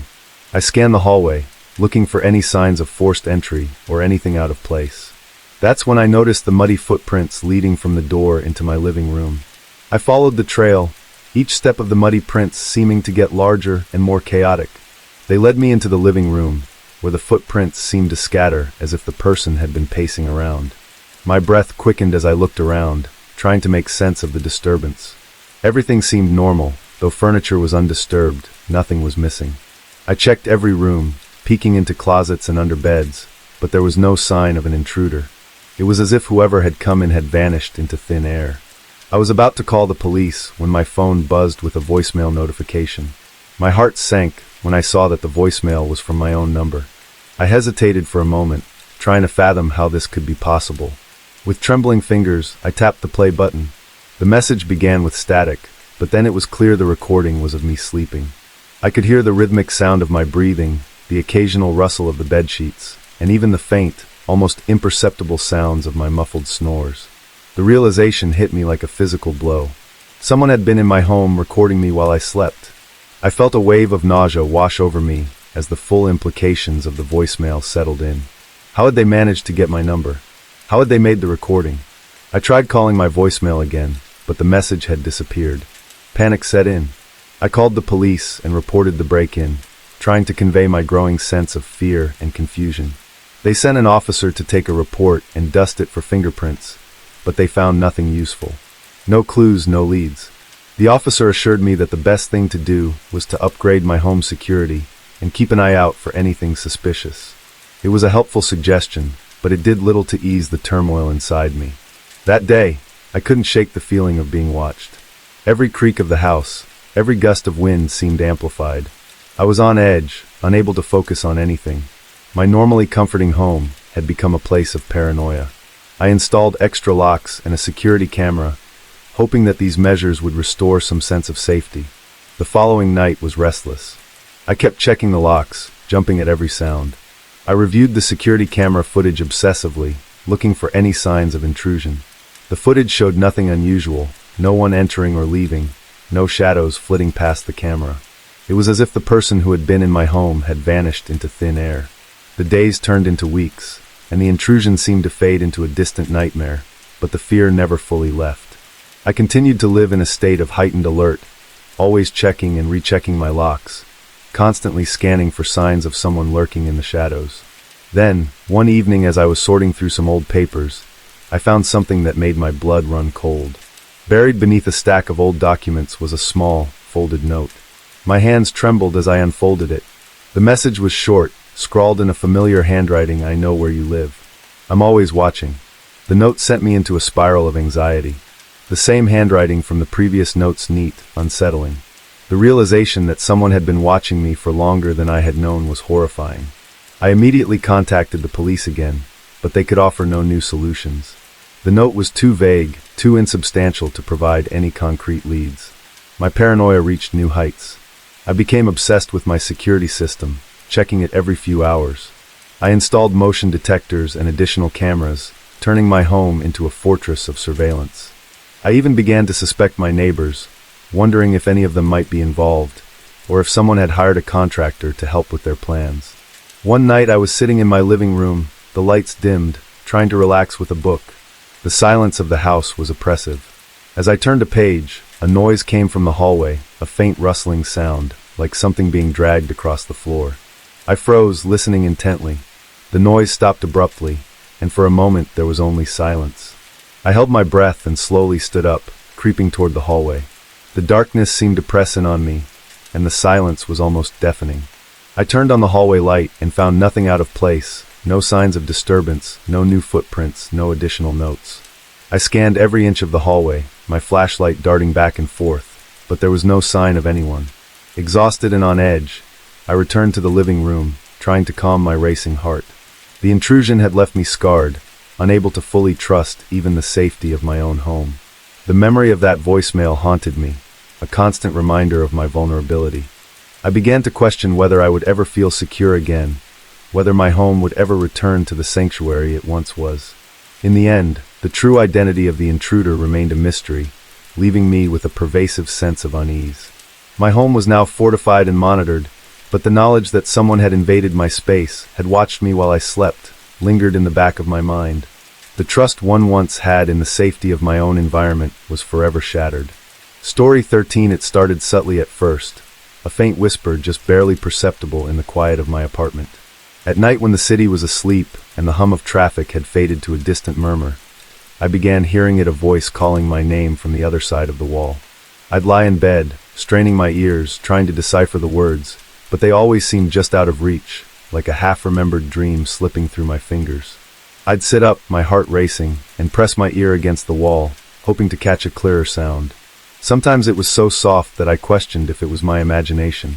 I'd convince myself it was just the wind or the building settling, but deep down, I knew it was something more. I'd go to my neighbors, knock on their doors, and ask if they'd heard anything unusual. They'd all look at me with blank stares, assuring me that they'd heard nothing out of the ordinary. They seemed unfazed, as though the walls were thick enough to keep out all but the loudest of sounds. The voice continued to grow more insistent, more desperate. It started as a soft murmur, but soon became a repetitive, pleading call. Each night, the urgency in the voice intensified, and it seemed to echo through the apartment, growing louder as though someone or something was trying to break through. I'd try to trace the source, moving from room to room, but there was no visible sign of anything amiss. The walls were solid, the building sturdy, and yet the voice persisted, like an unseen force reaching out for help. One evening, as the sun dipped below the horizon, I sat in the living room, unable to focus on anything other than the voice. I was becoming increasingly paranoid, the constant calling gnawing at my sanity. I paced the apartment, checking the windows, the doors, and even the heating ducts, desperate to find where the sound might be coming from, but every inspection yielded the same result, nothing out of the ordinary. As days turned into weeks, the voice grew louder and more desperate. It was as if it was clawing at the walls, trying to reach me. The sound was relentless, and I began to lose sleep. The once comfortable apartment had become a prison, the voice its warden. My work and social life suffered as I became consumed by the need to understand the source of the disembodied calls. I consulted building maintenance and asked them to investigate, but they too found nothing. They assured me that there were no leaks, no hidden pipes or wires that could be causing the noise. I even contacted a local paranormal investigator, hoping for some answers, but their visit brought no relief. They performed a brief inspection and found nothing unusual, dismissing my concerns as the result of stress or imagination. One night, as I sat in the darkness of my living room, the voice reached a crescendo of desperation. It was as though the caller was right next to me, screaming for help through the walls. The intensity was overwhelming, and I felt my sanity fraying at the edges. I had no choice but to confront it directly. I grabbed a flashlight and a hammer and began to tap at the wall, hoping to find a hidden space or a conduit that might explain the source of the sound. The voice, however, seemed to respond to my efforts. It grew louder, more frantic, as if aware that I was trying to locate it. I continued to probe and pound, my frustration mounting, but there was nothing, no hidden cavities, no secret compartments, just solid, unyielding walls.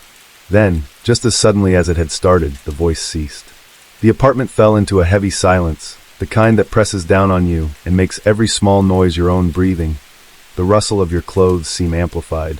The sudden quiet was almost more unnerving than the voice had been.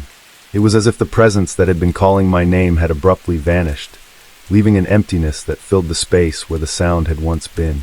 I spent that night in a state of anxious alertness, the silence oppressive and unsettling. Every creak of the building, every distant sound from the street seemed amplified, and the weight of the silence felt like it was closing in on me. I lay awake, staring at the ceiling, trying to make sense of what had happened. Over the following days, the absence of the voice made the apartment feel eerily empty. The silence was so profound that it became its own kind of presence, filling every corner with a heavy, suffocating weight. I tried to return to normalcy, but the shadow of the voice's desperation lingered, a ghost of a memory that haunted my thoughts. I continued to investigate, hoping to find an explanation, but the building remained unchanged and no further answers emerged. I spoke with more neighbors, but their responses were the same as before, nothing out of the ordinary. The building's history revealed no clues, no previous incidents that could explain the mysterious calls. To this day, I never discovered who or what was behind the voice. The apartment returned to its former state of quiet, but I never felt the same comfort within its walls. The memory of that desperate, haunting call remained with me, a chilling reminder of the unknown. And as I moved on, I could never quite shake the feeling that something had been reaching out from beyond the wall, calling my name in the darkness, and I was left with the unsettling knowledge that some questions are never answered. Story 14. It all began one chilly autumn evening as I was heading home from work. My car had always been dependable, a reliable sedan with a few years on it, but nothing out of the ordinary. That evening, however, As I approached the driver's side door, I noticed something odd. The car's locks clicked open and shut by themselves. I paused, confused, then shrugged it off as a fluke. I slid into the driver's seat, started the engine, and drove off. As I drove, I noticed the radio switching on and off randomly. At first, it was just static bursts, but then it began playing snippets of songs and talk shows, abruptly changing channels as if someone or something was fiddling with it. I reached out to adjust the dial, but the moment my hand touched it, the radio went silent. I glanced at the GPS screen, only to see it flashing with unfamiliar locations. The map displayed a route leading to a place I had never heard of, let alone intended to visit. My anxiety grew as I tried to ignore the strange behavior. When I got home, I was relieved to park and shut off the engine. However, as I prepared to leave for work the next day, the car greeted me with more of the same oddities. The doors locked and unlocked repeatedly while I was loading my bag into the trunk. I checked the car's settings, but everything seemed normal. I began to worry that there was a malfunction, so I decided to have it serviced. At the repair shop, the mechanic ran diagnostics but found nothing out of the ordinary. They couldn't replicate the issues I had described, and the car seemed to function fine during their tests. Frustrated, I picked up my car and drove home, trying to shake off the growing unease. That night, as I reviewed the car's data logs on my phone, something I had started doing to track the strange behaviors, I was startled by what I saw. The logs showed numerous unexplained trips to locations I had never visited. My car had apparently been traveling long distances during times I was certain I had been at home or at work. I returned to the mechanic the next day, armed with the data logs and my increasing concerns. The mechanic reviewed the logs and, despite his expertise, found nothing out of the ordinary in the car's electronic system. He suggested it might be a glitch in the software, but I couldn't shake the feeling that something more sinister was at play. I began to fear for my safety on the road. The car's behavior became more erratic. The headlights flashed on and off, the windshield wipers turned on during dry weather, and the horn blared spontaneously. It felt like someone or something was manipulating the car's systems from afar. The sense of being watched was palpable. I wondered if someone had hacked into the car's electronic systems, though I had no idea how or why. The car's strange behavior continued unabated. One night, while parked outside my apartment, I saw a shadowy figure near the vehicle. I couldn't make out details, but the figure seemed to be tampering with something on the driver's side. My heart raced, and I rushed outside, but the figure was gone. The car, of course, showed no signs of tampering when I checked it. The locks, radio, and GPS continued their erratic performances, but I couldn't find any physical evidence of interference. Determined to uncover the truth, I decided to install a dashcam with surveillance capabilities. I wanted to record everything that happened with the car, hoping it might provide some answers. The dashcam's footage was both eerie and puzzling. While the recordings showed my car's bizarre behaviors, there was no sign of an external intruder. There were no shadowy figures or suspicious individuals, just the inexplicable actions of the vehicle itself. As weeks went by, my paranoia deepened. I started to take different routes to work, avoided driving at night, and even considered selling the car, though the thought of parting with it filled me with dread. The idea that someone could have such control over my car was unsettling. I feared for my safety every time I got behind the wheel. One evening, I was driving home after a long day at work. My nerves frayed and my mind exhausted. The car's GPS suddenly recalibrated itself and began guiding me to an unfamiliar, remote location. My heart pounded as I followed the instructions, unable to shake the feeling that I was being led somewhere dangerous. When I finally arrived at the location, a deserted warehouse on the outskirts of town, I hesitated before getting out.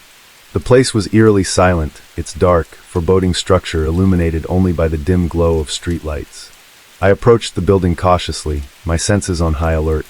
The warehouse was abandoned, its windows boarded up, and its doors rusted shut.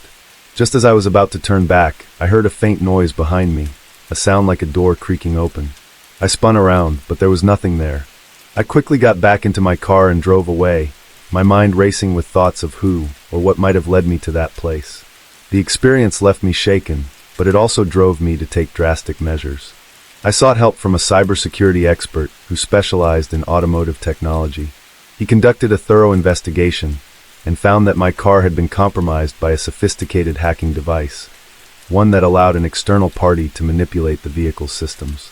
The hacker's motives remained unclear, but the expert assured me that the device had been removed and my car's systems were now secure. With the immediate threat removed, I felt a sense of relief. I still didn't fully understand why I had been targeted or who had done it, but the knowledge that my car was no longer being tampered with eased my fears. I continued to drive with caution, always wary of any strange behavior, but the experience had taught me to be more vigilant about my personal safety and the security of my possessions. In the end, the mystery of the phantom car remained unsolved, but I had learned an important lesson sometimes. The greatest dangers come from the places we least expect, and vigilance is the key to staying one step ahead. Story 15. The postcard arrived on an ordinary Tuesday, its arrival almost imperceptible amid the routine of my day. I was sorting through my mail, half listening to the news on the radio, when I came across it. The postcard was simple enough, an unremarkable piece of cardstock with a glossy image of my house on the front. The image was taken from a distance, capturing the front facade and the neatly trimmed lawn, but what struck me was the message scrawled on the back in an uneven, almost shaky handwriting. I know your secret. There was no return address, only a generic postmark from a location I couldn't place. The address written on the postcard was fictitious, a jumble of numbers and letters that led nowhere. I turned the postcard over in my hand, my heart pounding. My house looked the same as always in the picture, but the message was a chilling reminder that someone knew something about me, something they shouldn't. My initial reaction was disbelief. It had to be a prank, a misguided attempt at intimidation, or a misguided joke. I tossed the postcard aside, trying to push it from my mind, but as the hours passed, an uneasy feeling settled over me, growing with each tick of the clock. That evening, I decided to take action. The message was vague, but the implication was clear. Someone had been watching me, or at least my house, and they knew something about me that made me uneasy. I had to make sure my home was secure. I went through every room, checking windows and doors and scrutinizing every corner for any sign of tampering. Nothing seemed out of place. Everything was as it should be. Despite my thorough check, the feeling of vulnerability lingered. The postcard had been a disturbing reminder of how exposed I felt. The fact that someone knew my address, had access to a photo of my house, and was able to send such a menacing message filled me with dread. I considered contacting the police, but without more concrete evidence or a clear threat, there wasn't much they could do. I had already reported the texts I'd received earlier, and with little to show for it, I doubted they would offer much help this time. The days that followed were marked by a heightened sense of paranoia. I avoided leaving the house alone, often asking friends to accompany me if I had to run errands or go out. I found myself constantly glancing over my shoulder, jumpy at every sound. Even the slightest rustle outside made me freeze, my mind racing with all sorts of unsettling possibilities. I began to pay more attention to my surroundings, watching for anyone who seemed out of place. My neighbors, who had always been friendly and familiar, now seemed like potential suspects. I couldn't shake the feeling that someone was lurking, watching my every move. I even started to wonder if the postcard was just the beginning, a warning of something more sinister to come. One night, unable to sleep, I sat by the window, staring out into the darkness. The house was silent, the only sounds coming from the occasional car passing by on the street. My thoughts kept drifting back to the postcard, to the eerie message and the unsettling knowledge that someone had been watching me. As the weeks went by, the fear became a part of my daily life. I began to obsess over every detail, trying to find something, anything, that might explain who could have sent the postcard. I went through old photographs, searched through every document related to my house, and even contacted previous owners to see if they had experienced anything unusual. But there were no leads, no answers. The postcard remained on my desk, a constant reminder of the unknown threat. It was as if the message was engraved into my mind, a haunting mantra that kept me on edge. I tried to go about my life as normal, but the fear was always there, lurking in the back of my mind. One evening, as I was preparing dinner, I heard a knock at the door. My heart raced as I approached it, peeking through the peephole. I saw a stranger standing on the other side, holding a large envelope. I hesitated, my mind racing with thoughts of what might be inside. When I opened the door cautiously, the stranger handed me the envelope without a word and quickly left. I closed the door behind me and turned the envelope over. It was unmarked, with no return address, just like the postcard. I tore it open with trembling hands, hoping for some clue, some explanation. Inside, I found another postcard, this time with a different image, a close-up of the front door of my house. The message on the back was even more unsettling than the first, "I'm always watching. You can't hide from me." The word sent a chill down my spine. It was clear now that the sender was not only aware of my location, but was also actively monitoring my every move. The postcard had become a sinister game, and I was the unwilling participant. I took the new postcard to the police, but with no additional evidence. They could do little more than advise me to remain vigilant. They increased patrols in the area, but the reassurance felt hollow. The sense of being watched was all-consuming, and the postcard seemed to be a way to taunt me, to remind me of my helplessness. As the months went by, the postcard stopped arriving. The silence was almost as unnerving as the messages had been. I remained on edge, constantly aware of my surroundings, and took extra precautions to secure my home. The knowledge that someone had once known so much about me and had intruded into my private space lingered, a haunting reminder of how vulnerable I had felt. In the end, the postcards had not only disturbed me, but had changed the way I lived my life. I had become more cautious, more aware, and less trusting. The haunting messages were a stark reminder of the fear and anxiety that can accompany the unknown, leaving an indelible mark on my sense of security. Story 16. The excitement of moving into a new apartment quickly gave way to an unsettling sense of dread. My new place was supposed to be a fresh start, a place where I could leave behind the stresses of my old life and find some semblance of peace. The building was old but well maintained, with spacious rooms and charming features that I had fallen in love with at first sight. Little did I know, the peace I saw would be quickly overshadowed by a mounting sense of fear. It began with the first note. I came home one evening to find a small folded piece of paper slipped under my door. The note was neatly written in black ink, but the message was anything but friendly. "I know what you didn't read, and I'm watching you." There was no signature, no indication of who might have sent it. I brushed it off as a prank or a misunderstanding, though the ominous tone left me feeling uneasy. Over the next few days, more notes appeared. Each one was different, but carried a similar theme of accusation and intimidation. "You think you can hide," one note read, "but I see everything," another threatened. "You're not safe here. I know all about your past." The details were chilling specifics about my job, my daily routines, even my family members. It was as if the writer knew me intimately, yet I had no idea who they could be. The mounting paranoia began to affect every aspect of my life. I couldn't shake the feeling that someone was watching me, following me, even when I was out in public. My nerves were on edge, and every small sound in the apartment seemed amplified. I would check the locks on my doors multiple times each night, and I began avoiding leaving the apartment alone, fearful of what might happen if I did. Desperate for answers, I contacted the landlord. Mr. Collins was a gruff but well-meaning man in his late 60s. When I explained the situation, he seemed genuinely concerned and promised to look into it. However, after a few days of investigation, he returned with little progress. "We've checked the security footage and spoken with the staff," he said, "but no one has seen anything unusual. The building's surveillance doesn't show anyone coming and going who shouldn't be." I was frustrated and disheartened.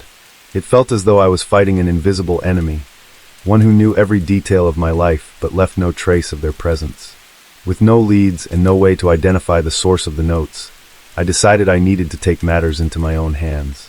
That weekend, I installed a comprehensive security system in the apartment. I invested in high-quality cameras for the exterior, motion detectors for the hallways, and a sophisticated alarm system that would alert me to any movement inside the apartment. The installation process was intrusive and expensive, but the peace of mind it promised was worth it. Once everything was set up, I felt a slight reprieve. The cameras provided a sense of security, and the knowledge that my movements were being recorded gave me some comfort. I hoped that the visibility of the cameras would deter whoever was responsible for the notes and bring an end to the harassment. But the notes didn't stop. If anything, they became more frequent and more personal. The new messages included details that only someone very close to me would know: my preferences for certain foods, my work schedule, and even the names of friends I had mentioned in passing. "You think a few cameras will keep me away," one note taunted. "I'm always closer than you think." The constant fear of an unseen threat began to erode my sense of normalcy. I would review the security footage obsessively, hoping for some clue or sign of who might be behind the harassment. Each night, as I watched the recorded footage, I scanned for any unusual movements or people lingering near my apartment, but there were no clear answers. The situation reached a boiling point when I received a note that detailed a specific event from my past of that I had rarely spoken about. "You haven't forgotten, have you?" it said. "Your past is catching up with you." I was horrified. How could someone know about such personal and private aspects of my life? It felt as though my entire existence was under scrutiny. Feeling trapped and exhausted, I reached out to the police for assistance. They conducted a thorough investigation, but despite their efforts, they couldn't find any evidence or trace of the stalker. "We'll keep an eye out for anything unusual," Officer Martinez said, "but without more information it's challenging to pinpoint who might be behind this." I felt helpless and isolated, trapped in a cycle of fear and anxiety. The security system, while providing some peace of mind, did little to quell the growing sense of paranoia. I became hyper-aware of my surroundings, always on edge and constantly looking over my shoulder.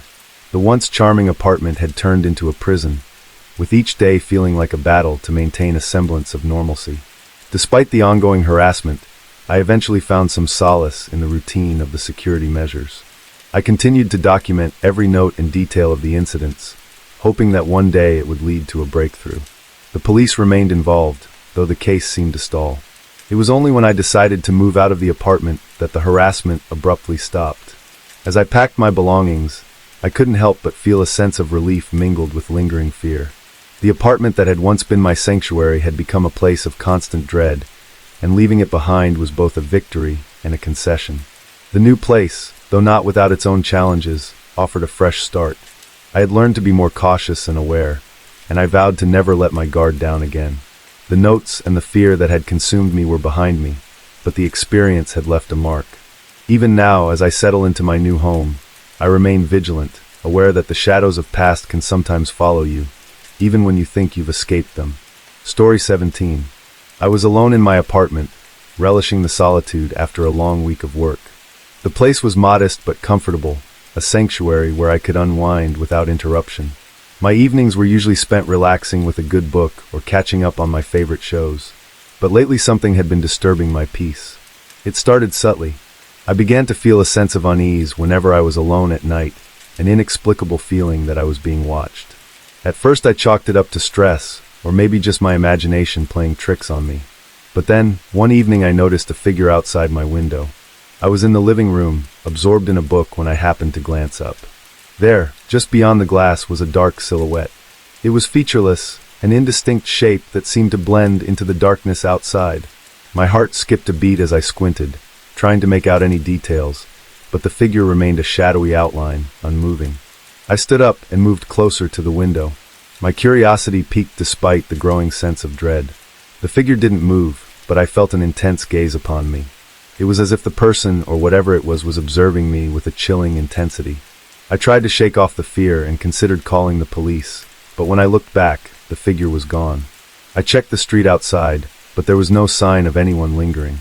I assumed it was probably just someone passing by, a trick of the light or my own overactive imagination. Still, the incident left me unsettled. The next night, the same thing happened. I was sitting in the same spot, reading when I saw the silhouette again, watching me through the window. This time I felt a deep, unsettling chill. The figure was always in the same place, just beyond the reach of the streetlight, cloaked in darkness. I decided to confront whatever or whoever it was. I approached the window cautiously, pulling back the curtain just enough to get a better look, but as soon as I got close, the figure vanished into the night, leaving me staring at an empty street. Determined to get to the bottom of this, I started to take more precautions. I installed heavy curtains and blinds on all my windows, hoping they would provide some privacy and keep the figure at bay. I also started locking my windows and checking the locks obsessively before going to bed, but even with these measures in place, the feeling of being watched didn't go away. I began to keep a small flashlight on my nightstand, just in case I needed to check outside in the middle of the night. I also started keeping my phone close, ready to call for help if necessary. But the figure never reappeared while I was actively looking for it. It was as if it knew exactly when to disappear. The anxiety began to take its toll on me. I found myself jumping at every sound, and I couldn't shake the feeling that someone was always lurking just out of sight. My sleep became fitful, plagued by dreams of dark silhouettes and shadowy figures.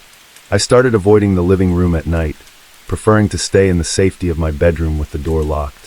One evening, after a particularly long day, I was determined to relax. I prepared a nice dinner, set up a cozy spot on the couch, and tried to unwind. I was almost successful in forgetting the eerie feeling that had plagued me until I happened to glance towards the window. There was again the silhouette, watching me from the darkness. This time, I felt a surge of frustration. I grabbed my flashlight and headed for the window. I yanked the curtains open and shone the light outside, but the figure was gone. My hands were trembling, and I felt a mix of anger and fear. I stood there for a few minutes, hoping to catch a glimpse of whatever had been tormenting me, but there was nothing. I decided it was time to take more drastic measures. The next morning, I contacted a local security company and had cameras installed around my apartment. I also requested a consultation with a security expert to ensure that my home was as secure as possible. They were very professional, offering advice on improving my security and ensuring that I felt safe in my own home. That night, I sat in the living room, the new security cameras blinking softly in the dim light. I tried to ignore the nervous anticipation building inside me. I had hoped that the presence of the cameras would dissuade whatever had been watching me, but I couldn't shake the sense of dread that still lingered. As the night wore on, I watched the live feed from the cameras on my laptop. The footage was clear and showed every angle of the perimeter around my apartment. I reviewed the footage periodically, looking for any sign of movement or disturbance. The cameras showed no unusual activity, and the streets outside remained empty. Despite the added security, I found it hard to relax. I kept the lights on, and the constant hum of the camera system provided a false sense of comfort. I eventually managed to fall asleep, though my dreams were filled with dark shapes and lurking shadows. The next morning, I reviewed the footage again, looking for any sign of the figure. The cameras had captured everything from the previous night, but there was no trace of the silhouette I had seen. It was as if the figure had vanished completely, leaving no evidence of its presence. I felt a mix of relief and frustration. On one hand, I was grateful that the cameras hadn't captured anything alarming. On the other hand, I was troubled by the fact that I still felt watched, despite all the measures I had taken. The calls from my security company confirmed that the cameras were functioning correctly, and no unusual activity had been reported. They assured me that my apartment was secure, and that the feeling of being watched might be a result of heightened anxiety rather than an actual threat. I tried to take their advice to heart, but the sense of unease persisted. The figure had stopped appearing, but I remained on edge, constantly checking the cameras and peering out the windows. It was as if the sense of being watched had become a part of my everyday life, an invisible presence that I couldn't shake. Despite the absence of the figure, the experience had left a lasting impact on me. I became hyper-aware of my surroundings, always on the lookout for any sign of intrusion or threat. I continued to keep the cameras active and maintained a heightened sense of vigilance, even as the nights grew quieter. In the end, I learned to live with the lingering anxiety, adapting to a new normal, where the sense of being watched was a constant, if unwelcome, companion. The figure never returned, and I hoped it never would. But the feeling of being observed had changed me, leaving me more cautious and aware of the shadows that lurked just beyond the edges of my vision. Story 18. It was a crisp autumn morning when I first noticed the box on my doorstep. The day had started like any other, with the usual routine of grabbing coffee and heading to work. I almost overlooked the package, a small, unremarkable cardboard box with no return address or markings. It was only when I saw the label with my name that I hesitated and decided to investigate further. Inside the box was something that made my blood run cold, a pair of my own used shoes. They were scuffed and worn, the laces slightly frayed. I recognized them immediately, a pair of old sneakers I had discarded weeks ago. Alongside the shoes was a note, written in an unfamiliar, slightly uneven handwriting. "I'm following your every step." My heart raced as I stared at the shoes. How had someone gotten their hands on them? More importantly, who was behind this unnerving message? I tried to calm myself and consider the possibilities. Maybe it was a prank from a friend, though none of my friends had ever been this intrusive or sinister. To be sure, I decided to check my home security cameras. The cameras covered every angle of my front porch, and I was confident they would have recorded any unusual activity. I pulled up the footage from the previous night and began to watch. What I saw only deepened my unease. There was no footage of anyone dropping off the package. The timestamp showed the box had appeared out of nowhere, without any person or vehicle in sight. My mind raced through the implications. Someone had been able to get close to my house without leaving a trace on the cameras. The realization that someone might have been watching me, tracking my movements, made me feel vulnerable and exposed. My daily routines, the places I visited, Everything suddenly felt compromised. As the days passed, the message in the note haunted me. I began to scrutinize every detail of my life. I noticed how often I followed the same routes to work, the same paths during my evening walks. The predictability of my routine suddenly seemed dangerous, like a map someone could use to track my movements. I started varying my routes, taking different paths to work and exploring new coffee shops and parks. Every time I saw someone on the street who seemed out of place, my heart would race. I avoided making eye contact with anyone who appeared to be watching too closely, and I became hyper-aware of my surroundings. Despite these precautions, the anxiety of being watched never fully left me. Each time I returned home, I found myself checking the perimeter of my property, peering into the darkness for any sign of someone lurking nearby. The box in the note had left a lingering fear that gnawed at my sense of security. One evening, as I returned from a new grocery store I had started frequenting, I noticed a figure standing on the opposite side of the street. The person was wearing a dark coat and hat, their face obscured by the shadows. The sight of them made my pulse quicken, and I instinctively took a longer route home, circling the block to avoid any potential confrontation. I arrived at my apartment, the unsettling figure still on my mind. I decided to take more proactive measures. I installed additional security cameras around my property, focusing on blind spots that the previous system might have missed. I also began to keep a detailed log of my daily activities, noting every place I visited and every person I encountered. The thought of someone tracking me made me increasingly paranoid, but I hoped that by documenting everything, I might uncover some pattern or clue. Weeks went by with no new developments, but the fear remained. I tried to keep up with my routines and habits, hoping to throw off whoever was watching me. Still, the feeling of being followed persisted. I avoided staying out too late, and always ensured that I wasn't being followed by taking circuitous routes home. The constant vigilance was exhausting, and the tension made it difficult to focus on anything else. One night, as I was reviewing my security footage, I noticed something unusual. There was a brief moment where the footage seemed to glitch, a few frames where the image distorted and flickered. In those moments, I could make out a shadowy figure moving near my front door. It was barely perceptible, but it was enough to reignite my fear. I decided to show the footage to the police, hoping they could provide some assistance. They were concerned, but found the evidence inconclusive.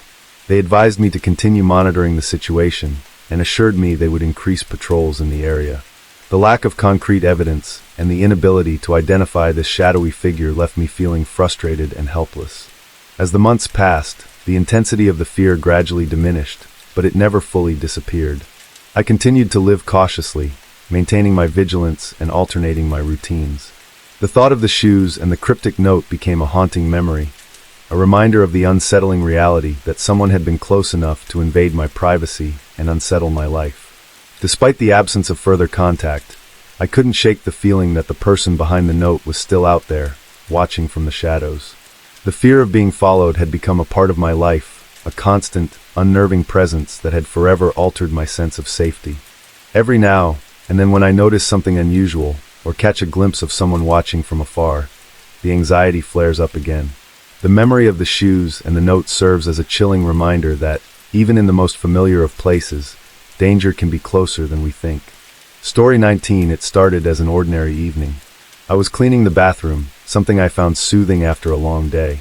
The bathroom mirror was my focus, its surface fogged up with steam from a hot shower. As I wiped away the condensation with a soft cloth, I noticed something odd. My reflection didn't quite match my movements. At first I thought it was a trick of the light. Maybe the steam had created some sort of optical illusion. I shrugged it off and continued scrubbing the mirror, but the feeling of unease persisted. My reflection seemed to lag slightly behind my actual movements, as if there was a brief delay in synchronization. I paused and stared at the mirror, trying to see if I was imagining things. My reflection remained frozen in a smile, while my real self frowned in confusion. I shook my head, trying to clear my thoughts. Perhaps fatigue was playing tricks on me. I wiped the mirror again, hoping to dispel whatever strange effect was occurring. But the distortions only grew more unsettling. My reflection began to twist and warp, displaying a series of unsettling expressions, frowns, sneers, and even looks of terror, while my own face remained neutral. It was as if the mirror was showing me the emotions of someone else, someone I didn't recognize. I felt a shiver run down my spine as I watched my reflection contort into shapes that were almost grotesque. Desperate to understand what was happening, I tried to wipe the mirror clean again. I even used a different cloth, scrubbing with more force. But no matter how much I cleaned, the distortions remained. Each time I looked away and then back, the reflection would change, as if it were mimicking someone or something else. I felt a growing sense of dread as the expressions became increasingly distorted and unsettling. My reflection's eyes would widen in fear, or it would make a face as if screaming silently. I tried to calm myself, convincing myself that it was just a trick of the mirror or perhaps a psychological phenomenon. But every time I looked away and then back, the reflection seemed to be more insistent, more animated, as if trying to communicate something. The situation reached a crescendo one night when I was brushing my teeth before bed. As usual, I glanced at the mirror while brushing, and for a moment, everything seemed normal. But then I noticed a subtle shift. My reflection's eyes were following me with an intensity that was both unsettling and unnerving. I spat out the toothpaste and leaned closer to the mirror, trying to understand what was happening. That's when the reflection did something that made my blood run cold. It began to mimic my movements with a lag, but then started to do things that I wasn't doing at all. It turned its head slowly, as if examining me with curiosity. It raised its hand and traced a path across the mirror, leaving a smudge that didn't align with my own hand. The movements were deliberate, almost mocking. I pulled back in shock, dropping my toothbrush. The reflection followed my every move, mimicking my startled reaction, but with an eerie delay. My reflection's eyes widened in a way that suggested it was looking at something behind me, even though I was alone in the room. I felt a cold sweat break out on my forehead as I turned to see if anyone was there, but the room remained empty. Each subsequent night, the distortions grew more intense. My reflection seemed to take on a life of its own, showing me different scenes, sometimes even mirroring actions that I wasn't performing. Once it appeared as though my reflection was engaged in a silent conversation with an invisible entity, its lips moving in a way that suggested words without sound. I began to fear looking into the mirror, avoiding the bathroom as much as possible. When I did have to use it, I would keep my eyes averted, focusing on other tasks to avoid the growing terror. I installed a curtain over the mirror, hoping to block out whatever malevolent force seemed to be taking hold. Despite these precautions, the sense of unease never left me. Even with the curtain drawn, I could feel the presence of something watching me. The distortions in the mirror had left me feeling like a prisoner in my own home, trapped by an unknown force that was trying to communicate or perhaps torment me. In a final attempt to understand the phenomenon, I reached out to a local historian who specialized in the supernatural. After explaining my experiences, he suggested that old mirrors sometimes hold on to residual energies or entities. He recommended having the mirror blessed and then disposed of, claiming that it might rid the space of any lingering presence. With no other options left, I followed his advice. I arranged for a local priest to bless the mirror and then carefully wrapped it in cloth before disposing of it. I replaced it with a new mirror, hoping that the issue had been resolved. The new mirror did not exhibit any strange behavior. My reflection was now normal, and the distortions had ceased. However, the experience left a lasting impression on me. I could no longer look at a mirror without feeling a twinge of apprehension, and the echoes of that unsettling night haunted me. The mirror had been a gateway to something inexplicable, a reminder of the shadows that lingered just out of sight, waiting for the chance to reveal themselves. Story 20. The morning started like any other. I woke up, groggy from a night of restless sleep, and stumbled out of bed. As I shuffled into the living room, still wrapped in my blanket, I froze. There, sitting comfortably on my couch, was a stranger, deeply engrossed in a book. The sight was so surreal it took a moment for my brain to register what was happening. The man was in his mid-30s, wearing a light blue shirt and jeans. His posture was relaxed, and he appeared completely at ease, flipping through the pages of the book with a calm, deliberate pace. The sun streaming in through the windows cast a warm glow on the scene, but it did nothing to dispel the cold fear that gripped me. For a few seconds I stood there, frozen in place, my mind racing. How had he gotten in? My doors were locked, and I had no idea who this person was or what his intentions might be. I finally managed to muster enough courage to speak. "Who are you?" I asked, trying to keep my voice steady. "What are you doing in my house?" The man looked up from his book, his expression softening into a benign smile. "I was waiting for you," he said, his voice calm and unhurried. My heart pounded in my chest. The way he spoke, as if this were a perfectly normal situation, only heightened my sense of unease. I quickly reached for my phone, my hands shaking, and dialed 911. I tried to maintain my composure as I explained the situation to the operator, though my voice wavered with fear. As I spoke, I kept my eyes on the intruder, who continued to sit there, seemingly unfazed by the commotion. He didn't make any move to leave or approach me, just sat there, as if waiting for some invisible cue. The police arrived within minutes, their footsteps echoing through the house. I led them to the living room, but to my shock and growing anxiety, the man was gone. The room was empty, save for the book lying on the couch. My stomach churned as I noticed the book's cover. It was a classic novel, one I had never seen before, and it was now resting on my furniture, an eerie reminder of the stranger's presence. The officers conducted a thorough search of the house, but found no signs of forced entry, no indication that anyone had been there recently other than the book on the couch. They checked all the windows and doors, finding them securely locked. The intruder had vanished without a trace, leaving behind only that unsettling book. As the officers questioned me, I felt a rising sense of dread.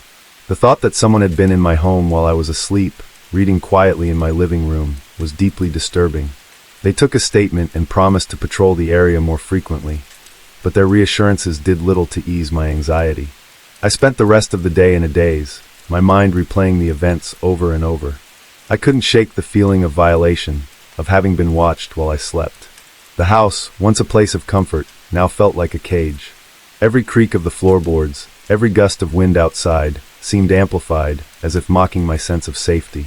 As night fell, I found myself unable to relax.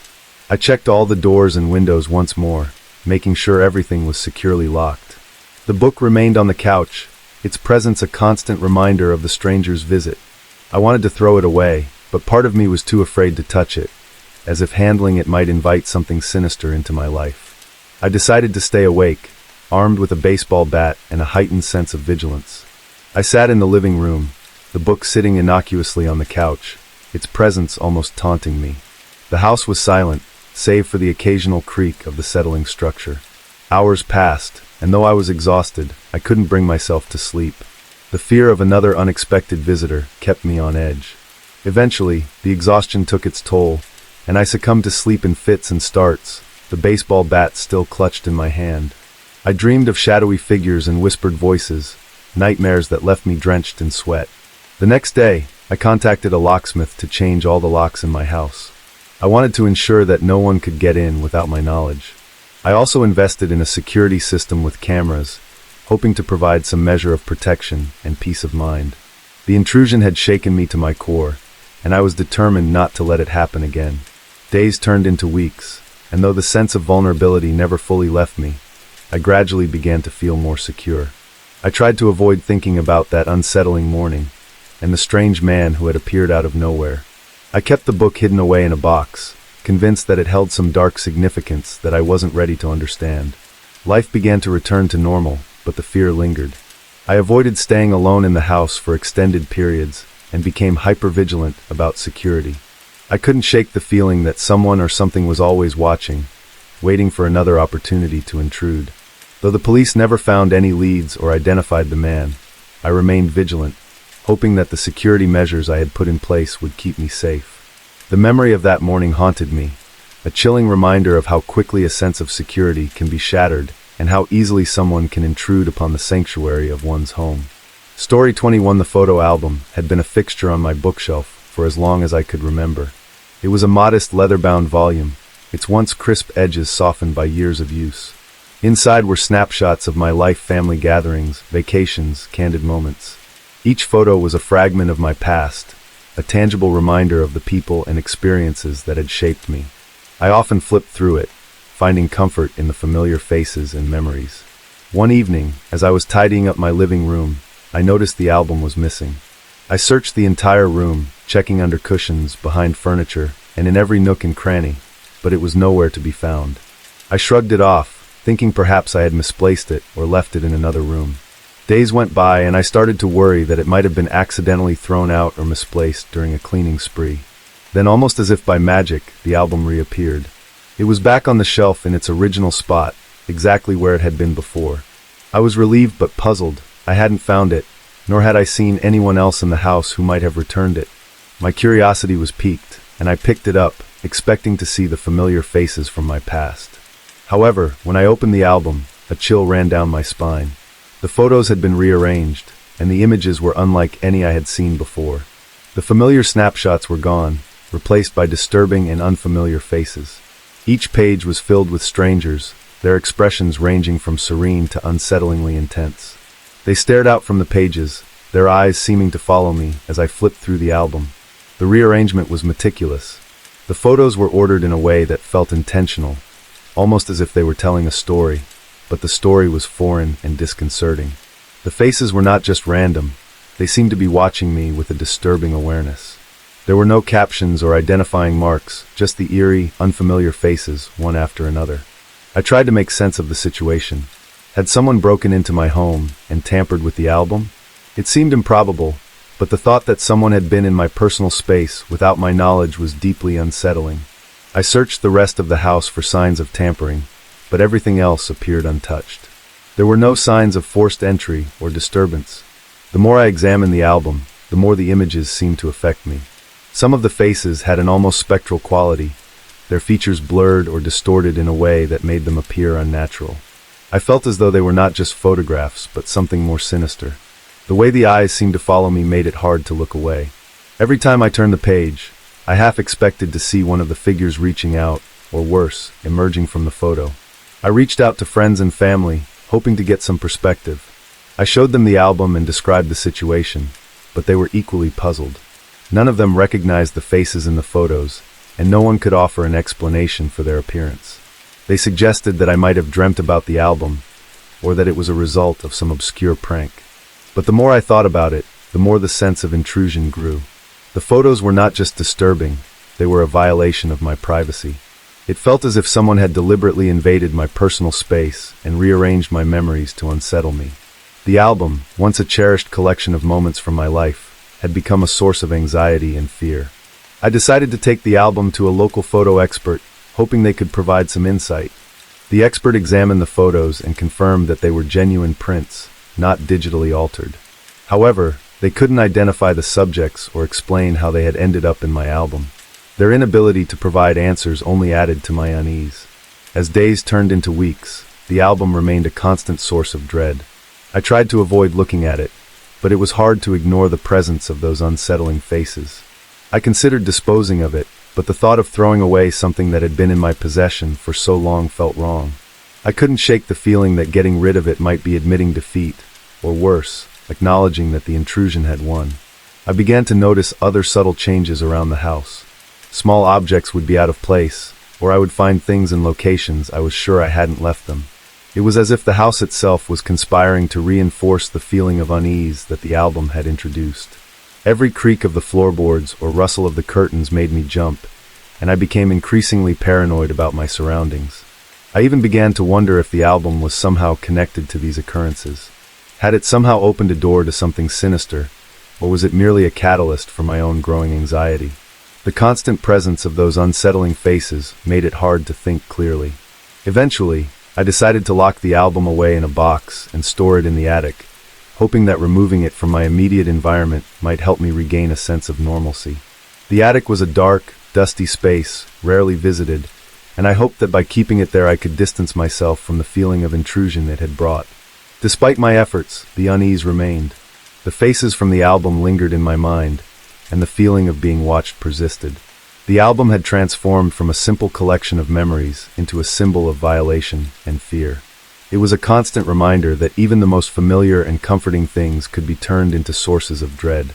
Story 22. It was a quiet evening, when my phone rang with an anonymous number. I was in the middle of cooking dinner, the aroma of garlic and herbs filling the kitchen. I glanced at the screen, puzzled by the unknown caller. The phone rang again, and despite my better judgment, I answered. "Hello," I said, trying to keep my voice steady. There was no response at first, just a disconcerting silence on the other end. Then, I heard it heavy breathing, labored and uneven, like someone struggling to catch their breath. The sound was unnervingly close, and it sent a shiver down my spine. I waited, expecting the caller to speak, but instead there was a series of strange noises, muffled thumps, indistinct murmurs, and a low, unsettling hum. "Hello," I repeated more urgently this time, but there was no reply. The call ended abruptly, leaving me with a lingering sense of dread. I tried to shake it off, convincing myself it was a wrong number or a prank.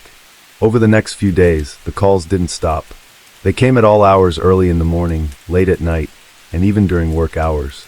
Each call was the same heavy breathing and strange noises. I tried to block the number, hoping it would stop the harassment. But instead of decreasing, the calls began to come from different numbers, each one more disturbing than the last. The anonymity of the calls only added to my growing sense of fear. One night, the phone rang just as I was about to go to bed. I hesitated but answered, hoping to confront the caller directly. The same heavy breathing greeted me, accompanied by an eerie, rhythmic scratching sound that seemed to echo through the phone line. I could barely make out a faint, almost imperceptible whisper in the background, but the message was too garbled to understand. By now, the calls were affecting my sleep and work. I found myself constantly checking my phone, anxious about the next call and unable to focus on anything else. My stress levels soared as I began to suspect that whoever was making these calls had sinister intentions. The constant barrage of calls became a relentless torment, leaving me feeling paranoid and isolated. Desperate for relief, I contacted my phone service provider and reported the issue. They assured me they would investigate and advised me to change my number, which seemed like a drastic but necessary step. I followed their advice and switched to a new number, hoping this would put an end to the disturbing calls. For a few days, there was peace. I started to relax, feeling a semblance of normalcy returning to my life. But then the calls started up again. This time they came from yet another set of new numbers. The cycle seemed endless, and the fear that someone was deliberately targeting me became overwhelming. Realizing that my attempts to handle the situation on my own were futile, I decided to seek help from the authorities. I contacted the local police and explained the situation, including the heavy breathing and strange noises I had heard, as well as the persistent nature of the calls. I was met with a mix of sympathy and skepticism. The officer took my report and promised to investigate, but warned me that tracking anonymous calls could be challenging and time-consuming. Despite the police's assurances, the calls continued, now more sporadic but still unsettling. I began to feel as if I was trapped in a nightmare, unable to escape the eerie presence that seemed to be lurking just out of sight. The authorities' investigation did not yield any results, leaving me feeling helpless and frustrated. I felt like a pawn in a cruel game, with no idea of who was orchestrating it or why. The relentless calls began to take a toll on my mental health. I avoided answering the phone whenever possible, fearing the unsettling sounds and whispers that had come to define my experiences. I started isolating myself, avoiding social events, and even keeping the lights on at all times, hoping that visibility might somehow offer protection. The constant anxiety made it increasingly withdrawn and irritable. In an attempt to regain control, I started documenting each call meticulously. I noted the time, date, and any distinguishing features of the noises I heard. I hoped that this detailed record might provide the authorities with something useful. I also began exploring personal security measures, installing additional locks and a security camera at my home. I hoped that increased vigilance might help me feel safer, even if it didn't stop the calls. Despite my efforts, the calls continued intermittently, and the mystery of their origin remained unsolved. The weight of the unknown was the most disturbing part, as I could not figure out why I was being targeted or who was behind the harassment. The sense of violation and intrusion into my private space left me feeling perpetually on edge. Eventually, the calls began to taper off, though they never entirely ceased. I continued to receive the occasional call from unknown numbers, but the frequency diminished. I remained vigilant, always wary of the next call, but I also tried to reclaim some sense of normalcy in my life. The experience left a lasting impact on me. I became hyper-aware of my surroundings and more cautious about my privacy. The fear of being watched or followed became a constant undercurrent in my daily life. Despite the passage of time, the unsettling memory of those calls remained with me, a chilling reminder of the vulnerability we all face in an increasingly connected world. Story 23. It was a typical Wednesday evening, and I had just returned home from a long day at work. I was looking forward to a quiet night, so I tossed my keys on the kitchen counter and headed to my bedroom to change into something more comfortable. As I was undressing, I noticed something odd and unfamiliar glint of metal catching the light from the corner of my eye.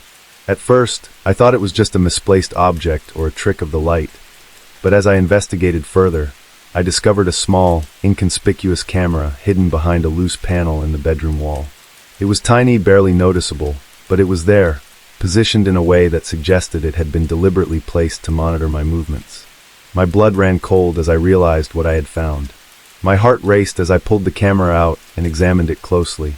It was a modern device with a lens so small that it could easily be overlooked. The realization that someone had been watching me, possibly for weeks or even months, sent shivers down my spine. I felt a surge of panic and anger. How had this gone unnoticed? And more importantly, who had done this? Without wasting any time, I picked up my phone and dialed 911. I explained the situation to the operator, trying to keep my voice steady despite the rising tide of fear. Within minutes, the police arrived and I showed them the camera I had found. They took it into evidence and began an investigation. The officers were professional and courteous, but I could tell from their expressions that they were as disturbed by the discovery as I was. They conducted a thorough search of my home, checking for other hidden devices or signs of tampering. They interviewed me about any recent strange occurrences or suspicious individuals I might have noticed. I told them about the occasional strange noises and the feeling of being watched, but I hadn't suspected anything as sinister as this. The police took the camera for forensic analysis, hoping to find any clues about its origin or the person who had placed it. They promised to keep me updated on their progress, but as days turned into weeks, their updates were few and far between. The forensic results were inconclusive. There were no fingerprints, no identifying marks, and the camera's data didn't lead to any concrete leads. It seemed to be a dead end. The violation of my privacy had a profound effect on me. I found myself constantly on edge, unable to shake the feeling that I was being watched even when I was alone.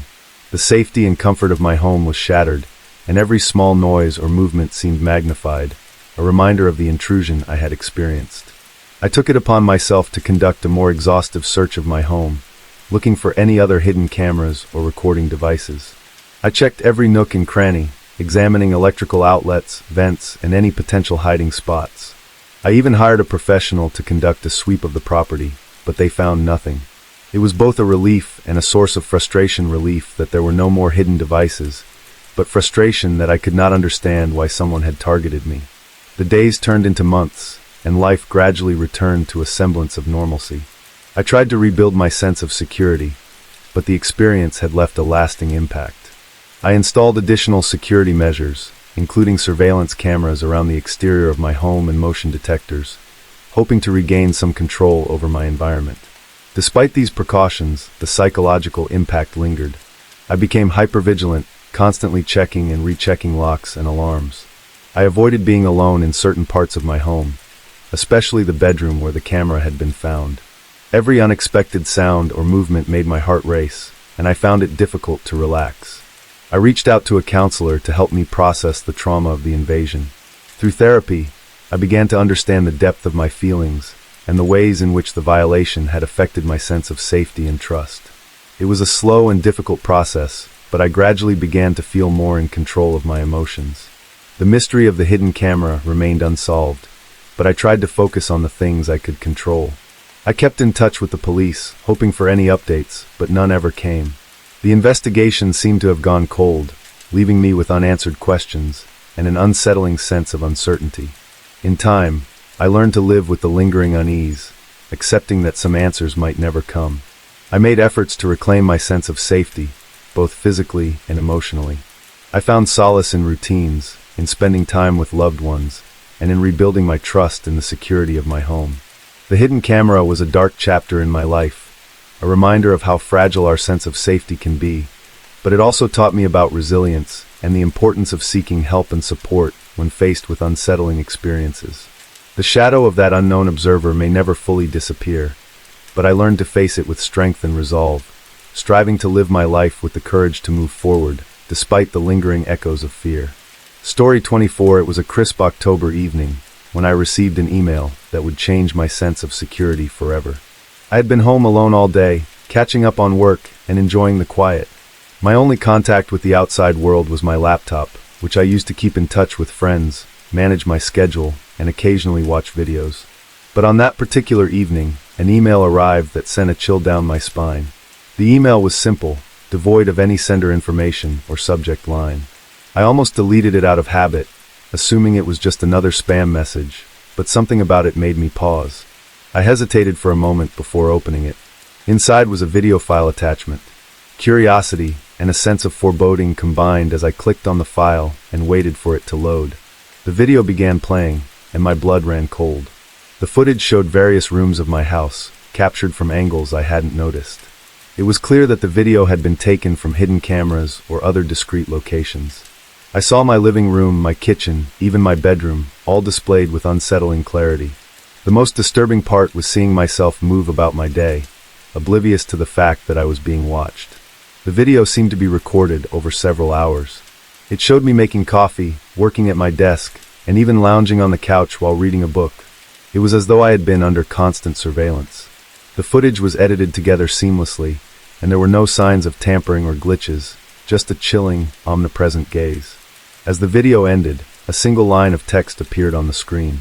"I'm always watching." The message was stark and simple, but it was enough to send my mind racing. I felt a cold sweat break out on my forehead. The invasion of privacy was not just unsettling, it was terrifying. I immediately tried to trace the source of the email, but my attempts led to dead ends. The email address was untraceable, and the IP address of the sender was masked, offering no clues as to who might be behind this disturbing act. I spent the rest of the evening in a state of heightened anxiety. I reviewed every corner of my home, searching for hidden cameras or signs of intrusion. I even climbed into the attic and checked behind the walls, but found nothing out of the ordinary. It was as though the footage had been captured by some invisible, all-seeing eye. I called the police, hoping they might be able to help. They assured me they would investigate, but the lack of concrete evidence made it difficult for them to act swiftly. They suggested installing security cameras around my home and being vigilant, but their advice offered little solace. The feeling of being watched persisted, gnawing at my sense of safety. The next few days were a blur of paranoia and unease. I couldn't shake the feeling that someone was lurking just out of sight, observing my every move. I became hyper-vigilant, checking the locks on my doors and windows repeatedly, and avoiding being alone in the house whenever possible. My home, once a sanctuary, now felt like a prison. I installed a series of security cameras both inside and outside my house. The installation was thorough, covering every angle, every potential entry point. I also upgraded my home's security system and enlisted the help of a private investigator, hoping that a professional might be able to uncover something the police had missed. Despite these measures, I remained on edge. The sense of being followed extended beyond the walls of my home. I became increasingly wary of strangers, avoided dark alleys, and even changed my daily routines.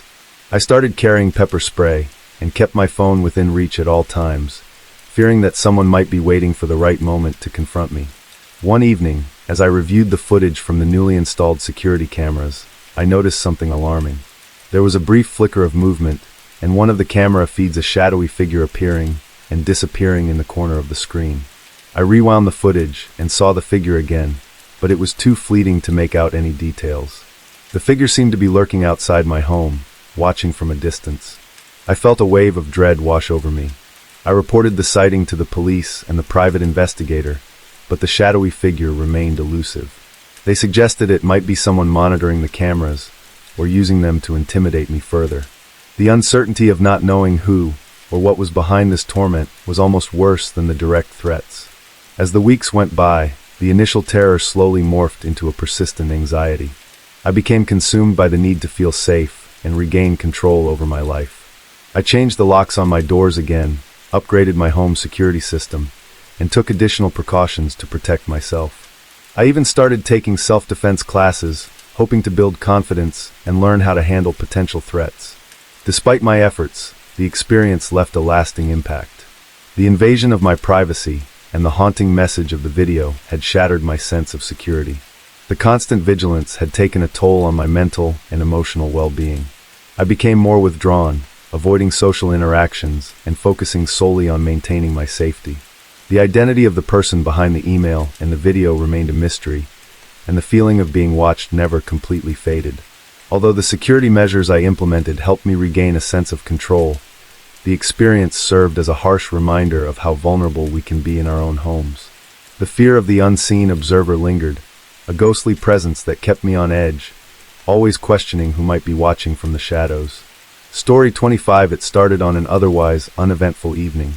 I was settling into my favorite armchair with a book, the soft hum of the refrigerator providing a comforting background noise.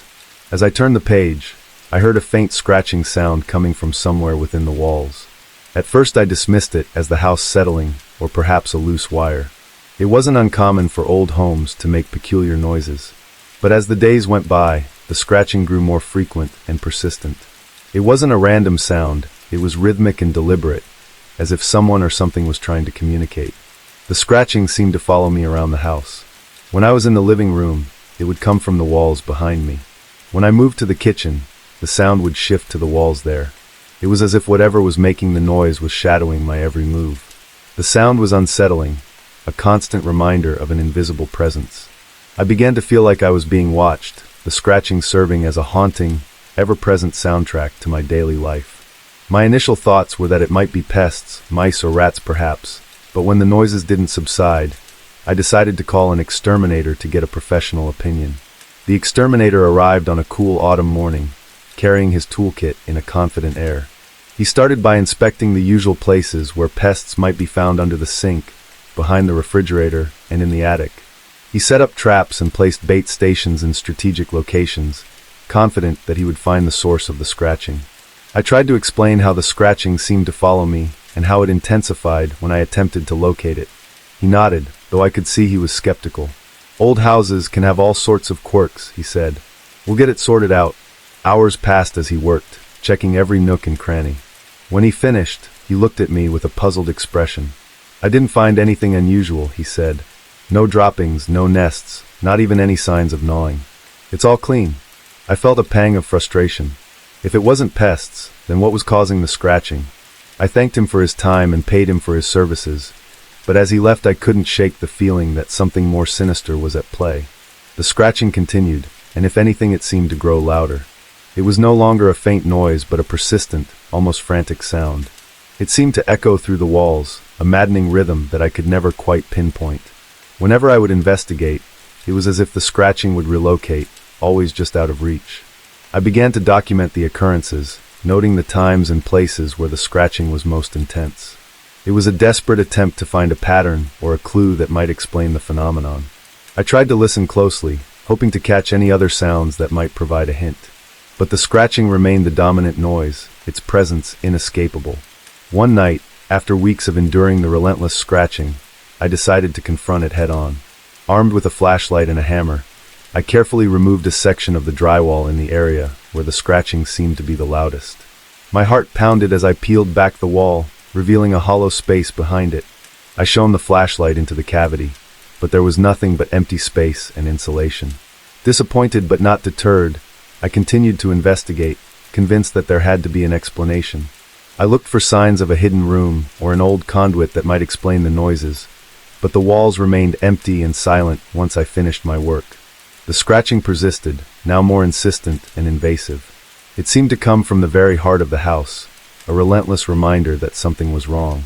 I began to feel a creeping sense of dread, the scratching serving as a constant, oppressive presence. I tried to ignore it, but the noise became a part of my daily life, an inescapable soundtrack to my existence. I considered calling a contractor to investigate further, but every time I thought about it, the idea seemed more and more absurd. What if there was no explanation, no logical reason for the scratching? What if it was just my imagination running wild? The thought of being labeled as irrational or paranoid kept me from taking that step. As the scratching continued, I found myself growing increasingly isolated. I avoided inviting friends over, not wanting to explain the strange noises that plagued my home. I spent more time outside, seeking solace in the fresh air and the quiet of the outside world. But even then, the scratching seemed to follow me, a lingering reminder that my home was no longer a place of comfort.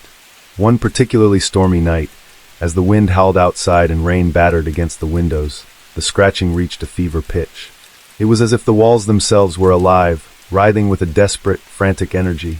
I could no longer ignore it. The sound was too intense, too pervasive. I sat in the darkened living room, the only light coming from the occasional flash of lightning.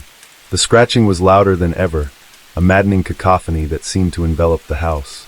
I felt a deep, primal fear, a sense that whatever was causing the scratching was not merely an annoyance, but a true threat.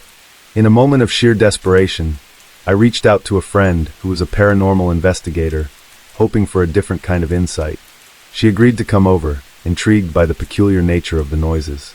That night she arrived with her equipment, ready to conduct an investigation. We spent hours in the house, her tools picking up nothing unusual.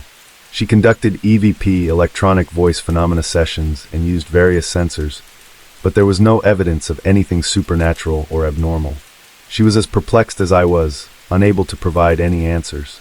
As dawn approached, she left, promising to follow up with any findings. I was left alone with the scratching, which for the first time seemed to quiet down as if acknowledging the end of the investigation. I felt a mixture of relief and despair, realizing that the mystery of the scratching might never be fully resolved. The following days were marked by a tentative peace, the scratching reduced to a faint whisper. Yet the experience had left a lasting impact. The house, once a place of comfort, now held a shadow of unease. I remained vigilant, always listening for the telltale signs that the scratching might return. Despite the quiet, the sense of dread lingered. The scratching had been a haunting reminder of the unknown, a phenomenon that defied explanation and left me questioning the boundaries between reality and fear. The house had become a symbol of the mysteries that can lurk just beyond our understanding, a reminder that sometimes the true source of our fears may never be fully revealed. Story 26. The day started like any other. I woke up early, made coffee, and began my usual routine. The apartment was quiet, a peaceful sanctuary that had become my haven from the world outside, but as I checked my mail that morning I noticed a package waiting for me. It was small and unremarkable, wrapped in plain brown paper with no return address. My name was scrawled in neat, handwritten letters, but there was no clue as to who might have sent it. Curiosity got the better of me, and I decided to open it. I carefully peeled away the wrapping and found a book inside. It was an old, leather-bound volume, its cover worn and dusty. The title was barely legible, obscured by age and grime. I flipped it over, but there were no identifying marks or clues about the sender. I was intrigued, but didn't think much of it at first. I set the book on my kitchen table and went about my day, my mind occasionally drifting back to the mysterious package. After finishing my work, I decided to sit down and examine the book more closely. As I opened it, I discovered a folded note tucked between the pages. My heart skipped a beat as I unfolded it, revealing a handwritten message. "You don't know me, but I know you." The note sent a shiver down my spine. It was unsettling, a cryptic statement that left me feeling exposed and vulnerable. Who could have sent this, and why? The fact that the sender was anonymous only added to my growing sense of unease. I took a deep breath and flipped through the pages of the book, hoping for some context or explanation. What I found inside was even more disturbing. The pages were filled with handwritten notes, observations, and comments about my life. There were details about my daily routine, my work schedule, and even my recent activities. It was as if the book had been meticulously crafted to document my every move. The notes were disjointed and sometimes incoherent, but the underlying message was clear. Someone had been watching me, tracking my movements, and compiling a disturbing record of my life. There were references to personal conversations I'd had with friends, descriptions of places I'd recently visited, and even mentions of my family members. It felt like an invasion of privacy, a violation that left me feeling exposed and anxious. The more I read, the more I felt the weight of the book's contents bearing down on me. The book wasn't just a collection of observations. It was a chilling reminder that someone out there knew intimate details about my life, details that should have been private. My pulse quickened as I realized how vulnerable I truly was. Determined to find out more, I contacted the police. I explained the situation, showing them the book and the note. Officer Ramirez, who took my report, seemed concerned but also cautious. "We'll look into it," she said, "but without any identifying information, it's difficult to trace the sender." I agreed, feeling a mix of frustration and helplessness. The police assured me they would investigate, but I knew from experience that cases like these often took time, and the chances of finding the perpetrator were slim. In the meantime, I needed to take precautions to protect myself. I started by installing additional security measures in my apartment. I upgraded my alarm system, adding motion detectors and cameras to cover every possible angle. I also changed the locks on my doors and windows, ensuring that no one could gain entry without my knowledge. Every sound, every movement outside my apartment became a source of anxiety. I felt like I was living in a constant state of alert, always on edge, waiting for the next unsettling event. I also took steps to modify my daily routine. I began varying my schedule, avoiding predictable patterns that might make it easier for someone to track my movements. I avoided discussing my plans or activities with anyone, even friends and family, for fear that someone might be listening in or monitoring my conversations. The fear of being watched became an all-consuming part of my life. Despite these efforts, the sense of being stalked never fully faded. The book had left an indelible mark on my psyche, and every day felt like a new test of my sanity. I couldn't shake the feeling that someone was always lurking just out of sight, watching and waiting. In the following weeks, I noticed an increase in the number of strange incidents. There were times when I thought I saw shadows moving outside my windows, or when I heard unfamiliar noises in the hallway. The paranoia began to affect my relationships, as I became increasingly isolated, unable to trust even those closest to me. The book and the note remained a constant reminder of the threat that loomed over me. I kept them locked away in a safe, but the fear they represented was ever present. The constant anxiety took a toll on my mental health, and I found myself grappling with sleepless nights and relentless worry. Eventually, the police provided an update. They had identified a few leads, but nothing conclusive. They advised me to continue with my security measures and to remain vigilant. Their assurances did little to ease my fears, but I took comfort in knowing that they were doing what they could to help. As time passed, the notes and the book remained a chilling reminder of the invasion of my privacy. Although the physical threats seemed to diminish, the psychological impact lingered. The apartment, once a place of refuge, had become a battleground for my peace of mind. Despite the ongoing fear, I tried to reclaim some semblance of normalcy. I resumed my social activities and attempted to rebuild my sense of security, though the shadow of the book still loomed large. The experience had left me more cautious and aware, forever changed by the unsettling reminder that there are people in the world who will go to great lengths to invade your privacy and control your life. The book and the notes served as a constant reminder of the fragility of security and the power of fear.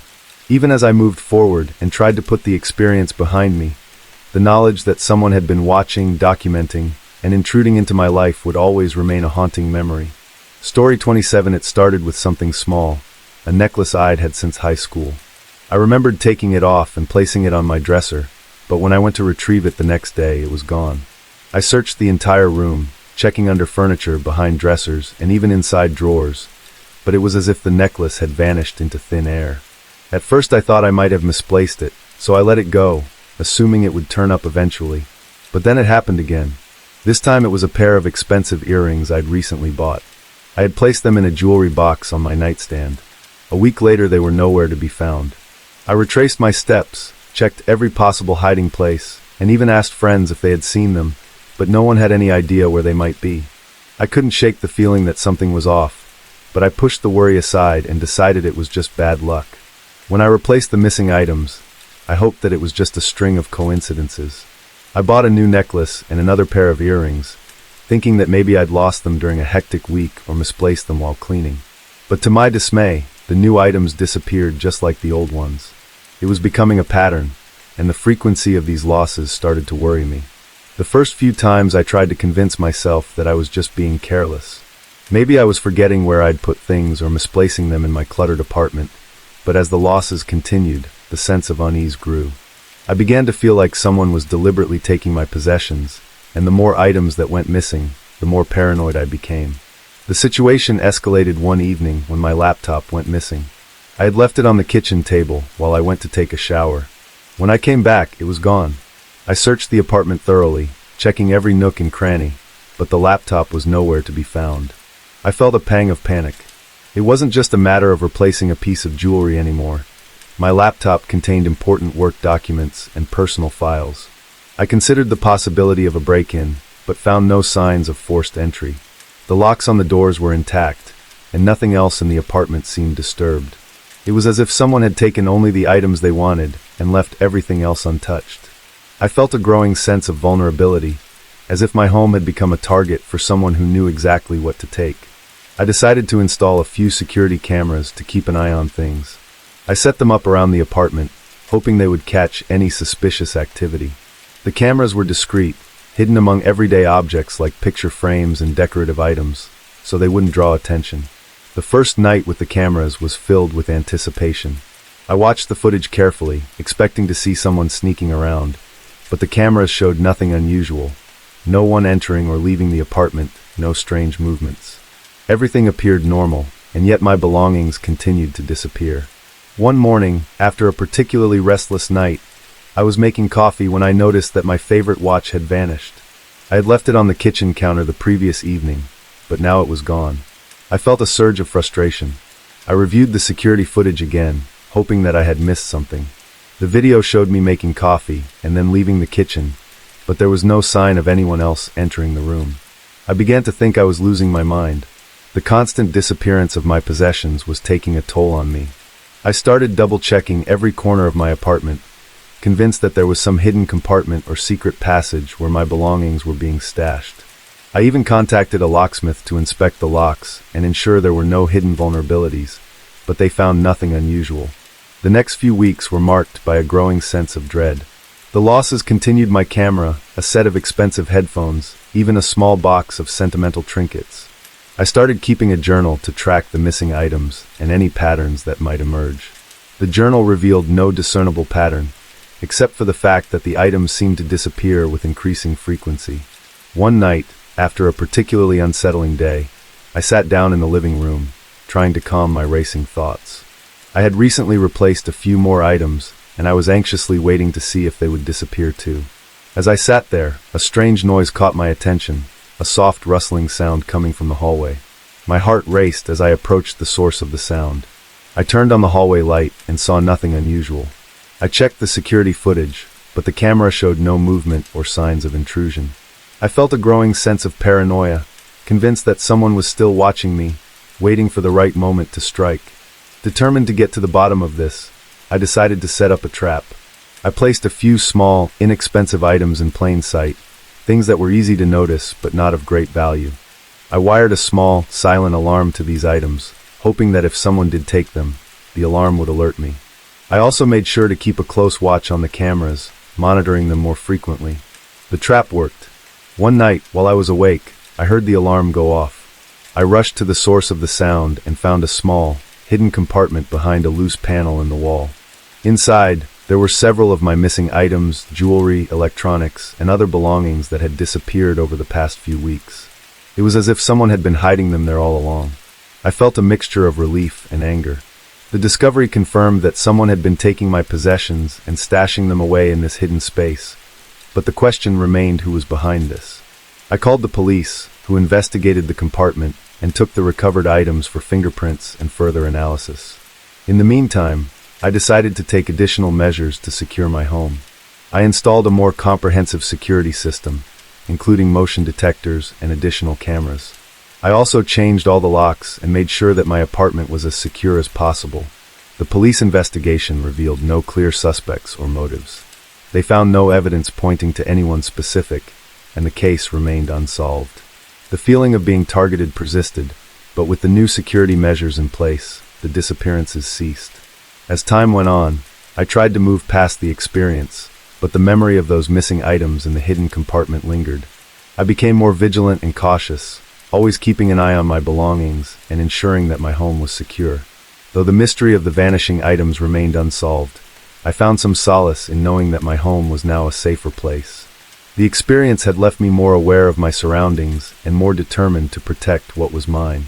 Story 28. It started on an overcast Tuesday, the kind of day where the sky seems permanently shrouded in gray and the world feels damp and cold. I had just returned home from work, eager to escape the dreary weather, when I noticed an unusual, rancid smell wafting through my apartment. It was a sickening, putrid odor that seemed to cling to the air and make my stomach churn. Initially, I thought it might be a temporary issue, perhaps related to the weather or something that had gone unnoticed. I began a thorough inspection, checking every corner of my small apartment. I looked for signs of mold, dead animals, or anything else that might cause such a foul stench. I examined the pipes under the sink, the space behind the refrigerator, and even the vents and air conditioning units. I moved furniture, poked around in the closets, and scrutinized every possible source of the odor. Despite my exhaustive search, I found nothing. The apartment was clean, with no signs of decay or damage. The smell was persistent, though, and seemed to grow stronger each time I was alone. My attempts to pinpoint its source proved fruitless, leaving me increasingly frustrated and unsettled. As the days went by, the odor continued to plague me. It would appear suddenly filling the room with its revolting stench, only to fade away when I had company or when I was busy with other tasks.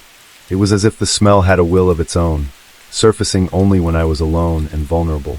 The foul odor wasn't the only thing that disturbed me. Each time it became unbearable, an eerie feeling would accompany it, an unsettling sensation that something was lurking just out of sight, watching me from the shadows. It was a feeling of being observed, of having my every move scrutinized by an unseen presence. One evening, as I sat in the living room, trying to relax, the smell returned with a vengeance. It was so overpowering that it made my eyes water and my throat tighten. I decided to take action and try to mask the odor, hoping that strong scented candles or air fresheners might help.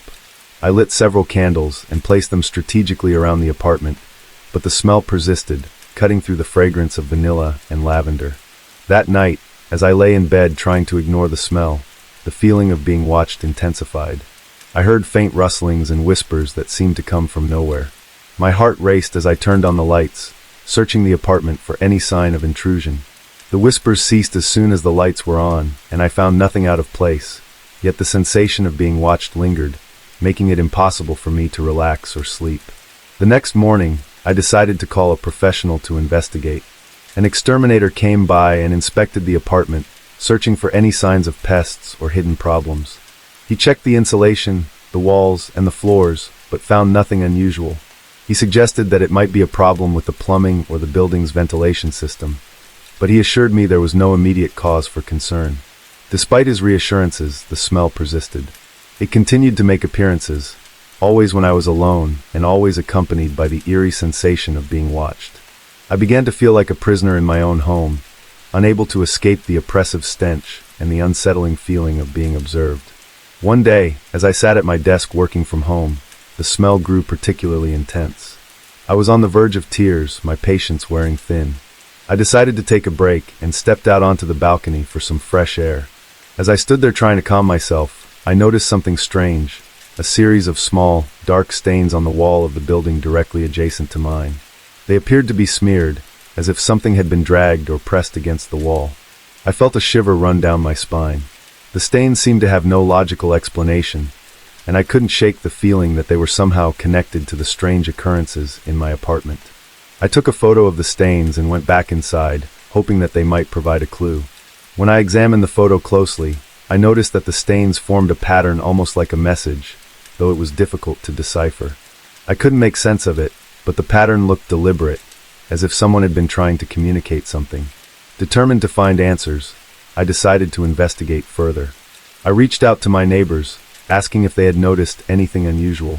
Most of them hadn't, but one elderly woman who lived a few floors down mentioned that she had seen someone moving in and out of the building late at night. She hadn't paid much attention at the time, but her comments made me wonder if someone had been secretly entering the building. The following night, I set up a camera on the balcony to monitor any unusual activity. I hoped that by capturing footage, I might be able to identify the source of the smell and the unsettling feeling of being watched. I reviewed the footage the next morning, but it revealed nothing out of the ordinary. No one had entered or exited the building in a suspicious manner. Days turned into weeks, and the smell remained a constant, disturbing presence in my life. The scent would appear and disappear without warning, and the feeling of being watched never quite went away. I became increasingly anxious and exhausted, my daily routines disrupted by the constant fear and discomfort. In a final attempt to rid myself of the smell, I decided to have the apartment thoroughly cleaned by a professional service. The smell is mostly gone, but every so often I catch a faint whiff of it, and the unsettling feeling returns.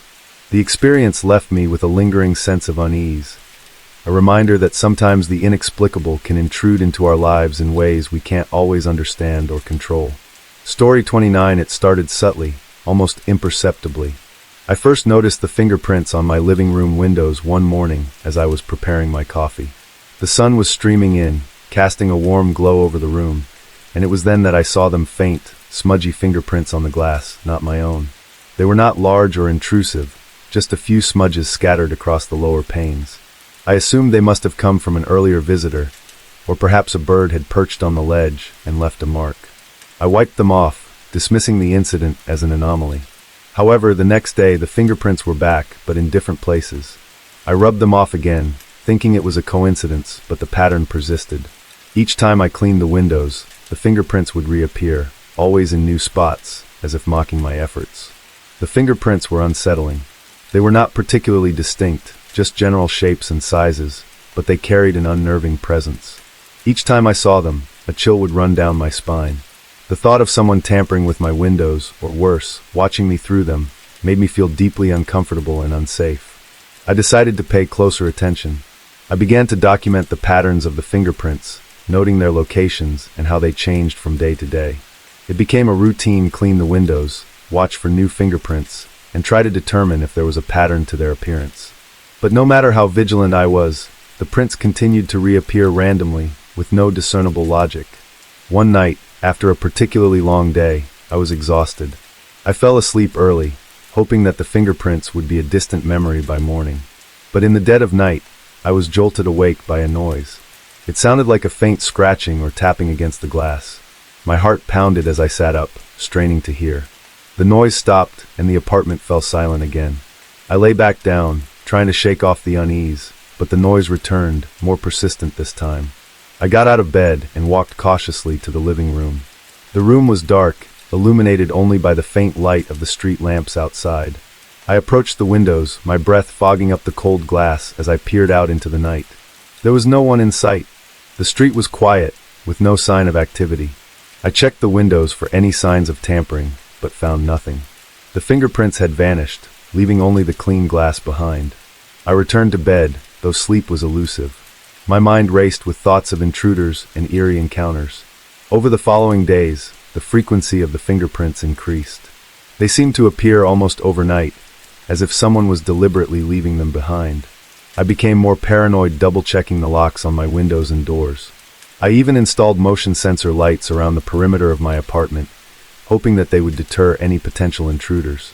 The paranoia began to affect my daily life. I avoided sitting near the windows, convinced that someone might be watching me. I would frequently look outside, scanning the area for any signs of movement, but found nothing.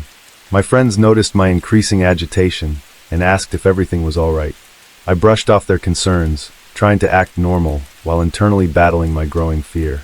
One evening I was sitting at my desk, working late on a project. The room was dimly lit by my desk lamp, and I was focused on my work when I saw again a faint silhouette against the window. I froze, my eyes widening as I saw the outline of a handprint slowly forming on the glass. It was as if someone was pressing their hand against the window from the outside, leaving an imprint. I immediately jumped up, grabbed a flashlight, and raced to the window. As I approached, the silhouette faded, and the print disappeared, leaving no trace behind. My heart was racing, and my hands were trembling. I checked the window locks once again, ensuring they were securely fastened, but found no signs of forced entry. Desperate for answers, I reached out to a local security company. They installed additional cameras and a more sophisticated alarm system. The cameras provided a sense of security, but the fingerprints continued to appear. The security footage showed nothing unusual, no people, no suspicious activity. It was as if the fingerprints materialized out of nowhere, leaving me more frustrated and fearful than ever. The situation reached a breaking point one night when I returned home to find a message scrawled on the living room window. It was written in what appeared to be smudged dirt or grime: "Help Maine." My blood ran cold as I read the message, my mind racing with thoughts of someone being trapped or seeking assistance. I immediately called the police, but they found no evidence of an intruder or any unusual activity. The fingerprints and the message persisted, driving me to the brink of my sanity. The apartment that had once been a sanctuary now felt like a prison. I decided to move out, unable to bear the constant anxiety and the unsettling presence that seemed to haunt the windows. The new apartment, with its clean, untouched windows, brought a sense of relief, but the memory of the fingerprints and the cryptic message lingered in my mind. I had hoped that moving away would end the terror, but the experience left me with a profound sense of unease. The fingerprints had been more than just a nuisance. They were a reminder of the vulnerability we all face and the eerie things that sometimes lurk just beyond our understanding. Story 30. It was a chilly autumn afternoon when I decided to tackle the attic. The task was long overdue. Years of accumulated junk, forgotten boxes, and dusty memories awaited me. The house had been in my family for generations, and I was determined to clear out some of the clutter that had built up over the years. With a deep breath and a sturdy box cutter, I began the laborious process of sorting through the piles. Among the cobweb-covered boxes and stacks of old photographs, I discovered a small, unassuming leather-bound diary. It was wedged between a stack of old magazines and a box of my grandmother's costume jewelry. The diary's leather cover was worn and cracked, and it had a delicate brass latch that creaked as I opened it. Story 31. I hesitated for a moment, feeling a shiver of curiosity mixed with unease. The diary had clearly seen better days, but something about it intrigued me. I flipped through the pages, revealing entries written in a meticulous, old-fashioned script. The handwriting was elegant, almost artistic, and the ink had faded to a deep sepia tone. Story 32. The diary belonged to someone named Eleanor Martin. As I read through the entries, I realized that the diary was filled with personal reflections, everyday observations, and events from Eleanor's life. But what truly caught my attention were the entries that described events that seemed to align eerily with my own experiences. One entry, dated June 5, 1985, read, "Today was a hot day. Little Sarah fell off her bike and scraped her knee. It's a good thing I was there to help her clean up." My heart raced as I recalled a day in my childhood when my younger sister, Sarah, had a similar accident. I remembered my own mother helping her clean up, but Eleanor's diary entry had been written years before I was even born. Another entry described a family gathering with an unsettling accuracy. "The Thompson family came over for dinner tonight. Little Michael made a fuss over the mashed potatoes, but after a few minutes he was fine. It was lovely to see everyone together. Michael was my cousin, and I remembered the exact dinner party Eleanor described. It was a memory that had always seemed ordinary, but now it felt oddly significant." The diary's entries became increasingly detailed about events that had happened in my life and my family's lives. It mentioned birthdays, anniversaries, and even mundane details like the new curtains we had put up in the living room. There was no way that Eleanor could have known these things unless she had somehow been part of our lives. With each new entry, my sense of disbelief grew. How could this woman from decades before my birth know so much about me and my family? It was impossible to ignore the creeping suspicion that someone had been tracking us, observing our lives in ways that defied explanation. Desperate for answers, I continued to read, hoping to find some clue or explanation within the pages of the diary. The final entries, however, took a darker turn. Eleanor wrote about a sense of foreboding and unease, mentioning strange occurrences around her home and unsettling feelings that she couldn't quite explain. One entry was particularly chilling. "I fear that someone is watching me. Every night I hear footsteps outside my window, but when I look, no one is there. I started to feel like I'm not alone in my own home." I couldn't shake the connection between her experiences and my own recent sense of being watched. It was as if Eleanor's fears had somehow seeped into my own life, creating a thread that connected our experiences across time. The entries grew more erratic, with Eleanor expressing paranoia and anxiety about being followed, her handwriting becoming jagged and uneven. I decided to investigate further. I started by researching Eleanor Martin.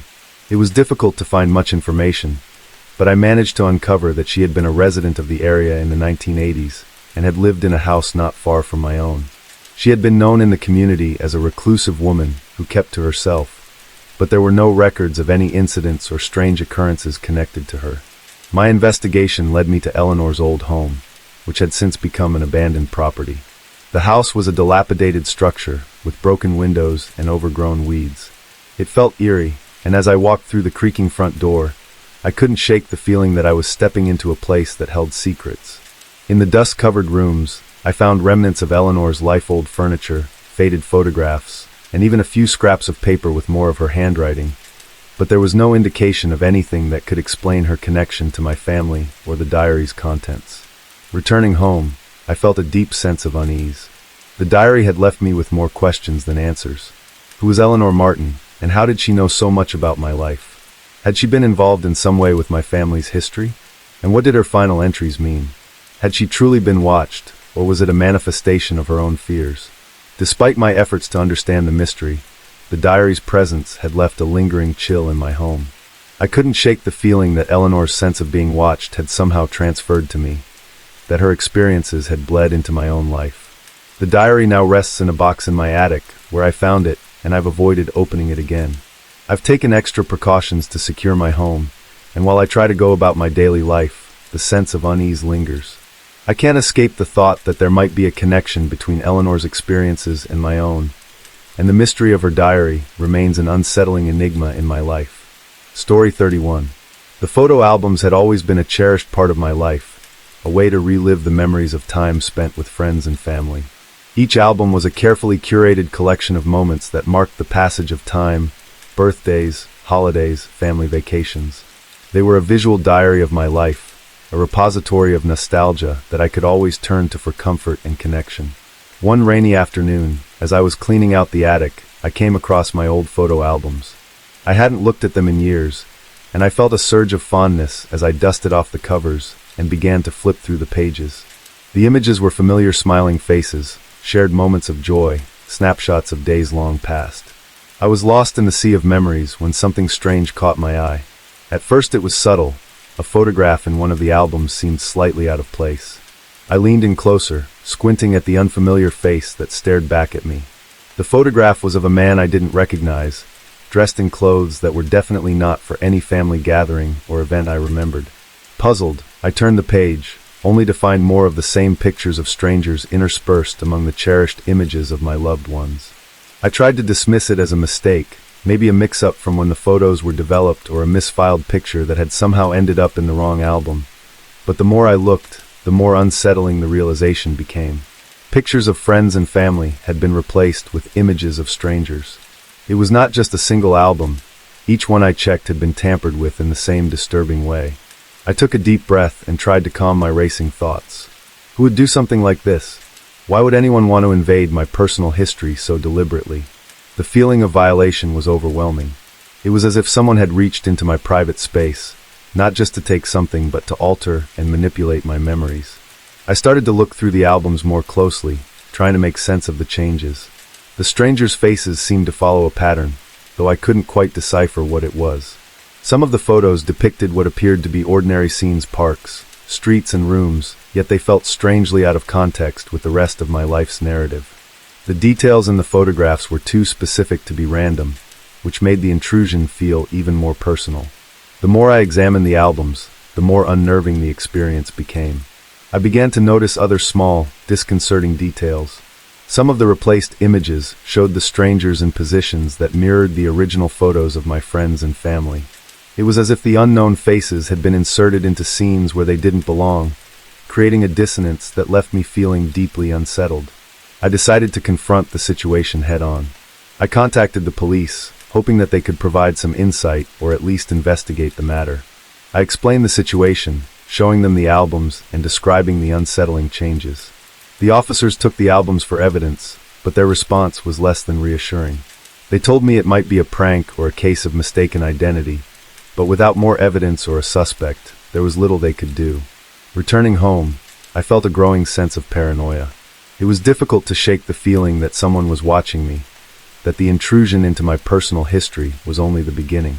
I found myself constantly checking locks, peering out the windows, and even questioning the safety of my own home.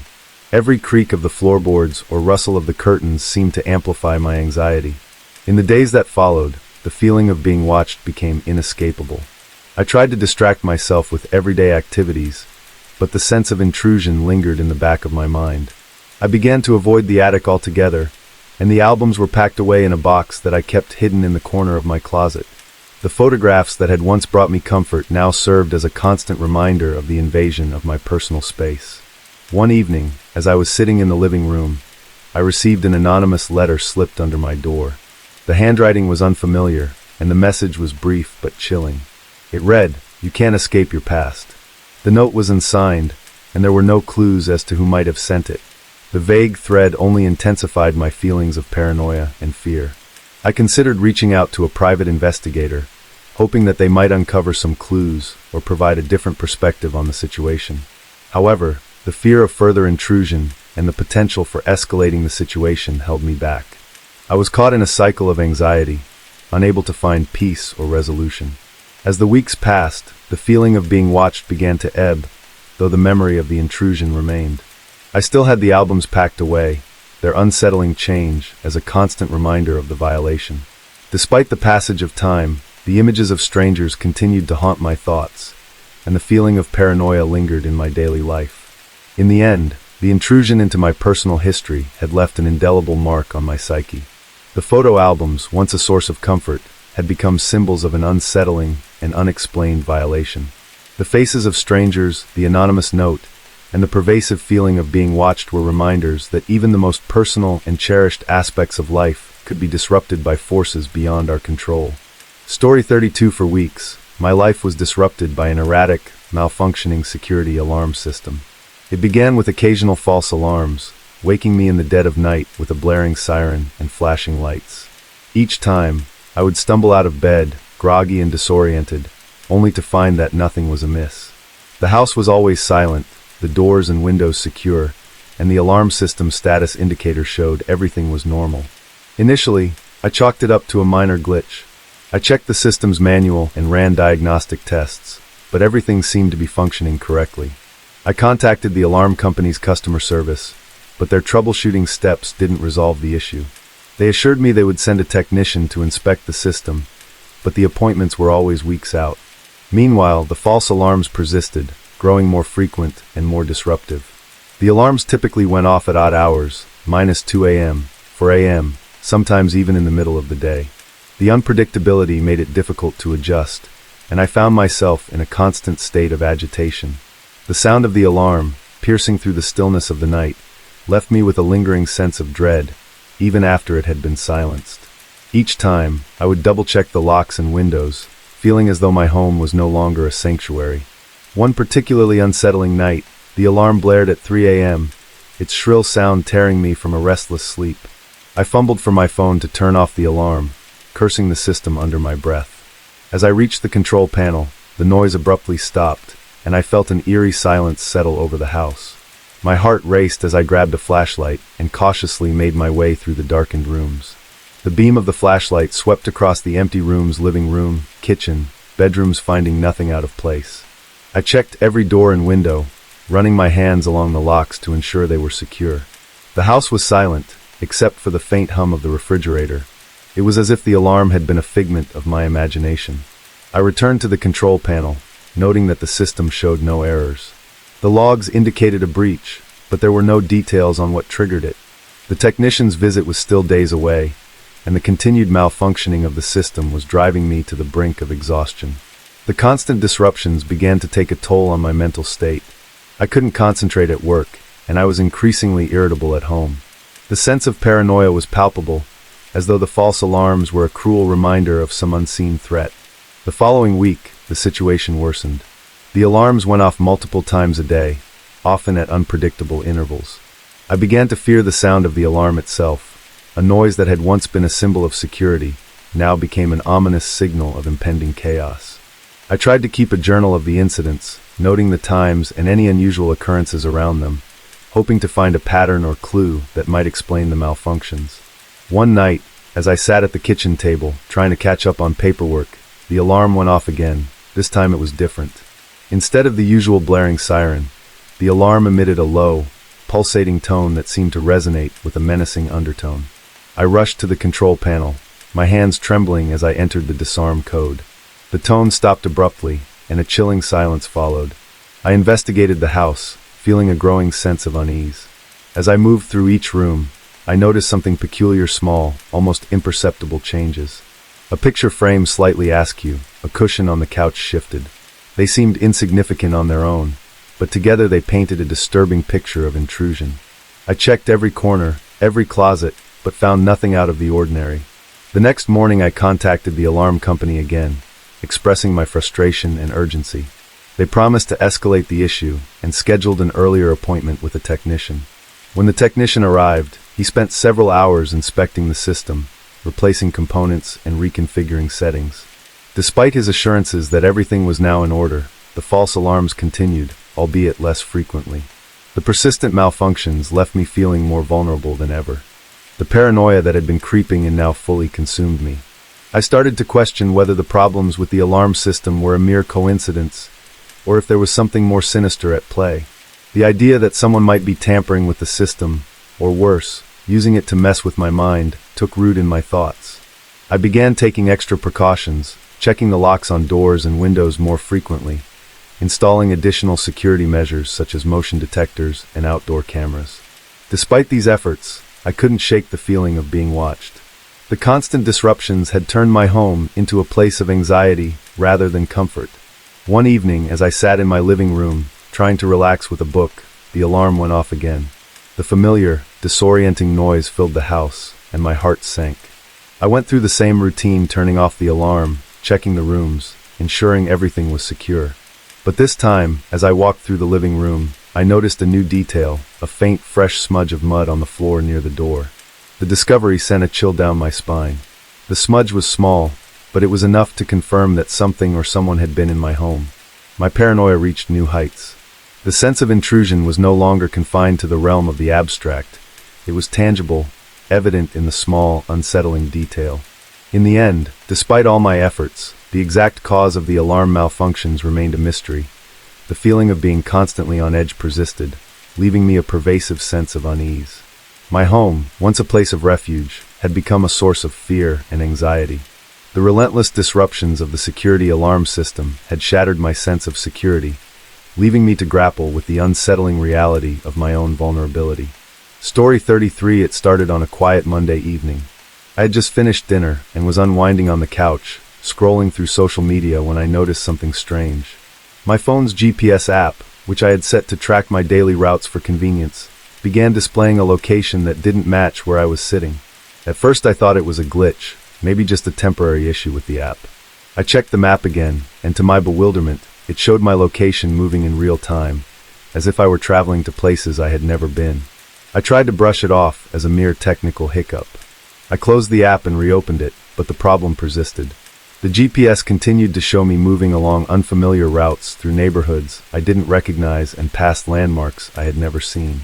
The more I watched, the more unsettled I became. The locations were eerily accurate, depicting precise streets and turns as though I were actually driving through them. It felt like someone was watching my every move, tracking my location with unnerving precision. I decided to investigate further. I went into the app settings and performed a factory reset, hoping to clear any potential issues. I also rebooted my phone and updated the app, thinking that might fix the problem. Yet when I reopened the GPS, it was still showing my location moving, now further afield.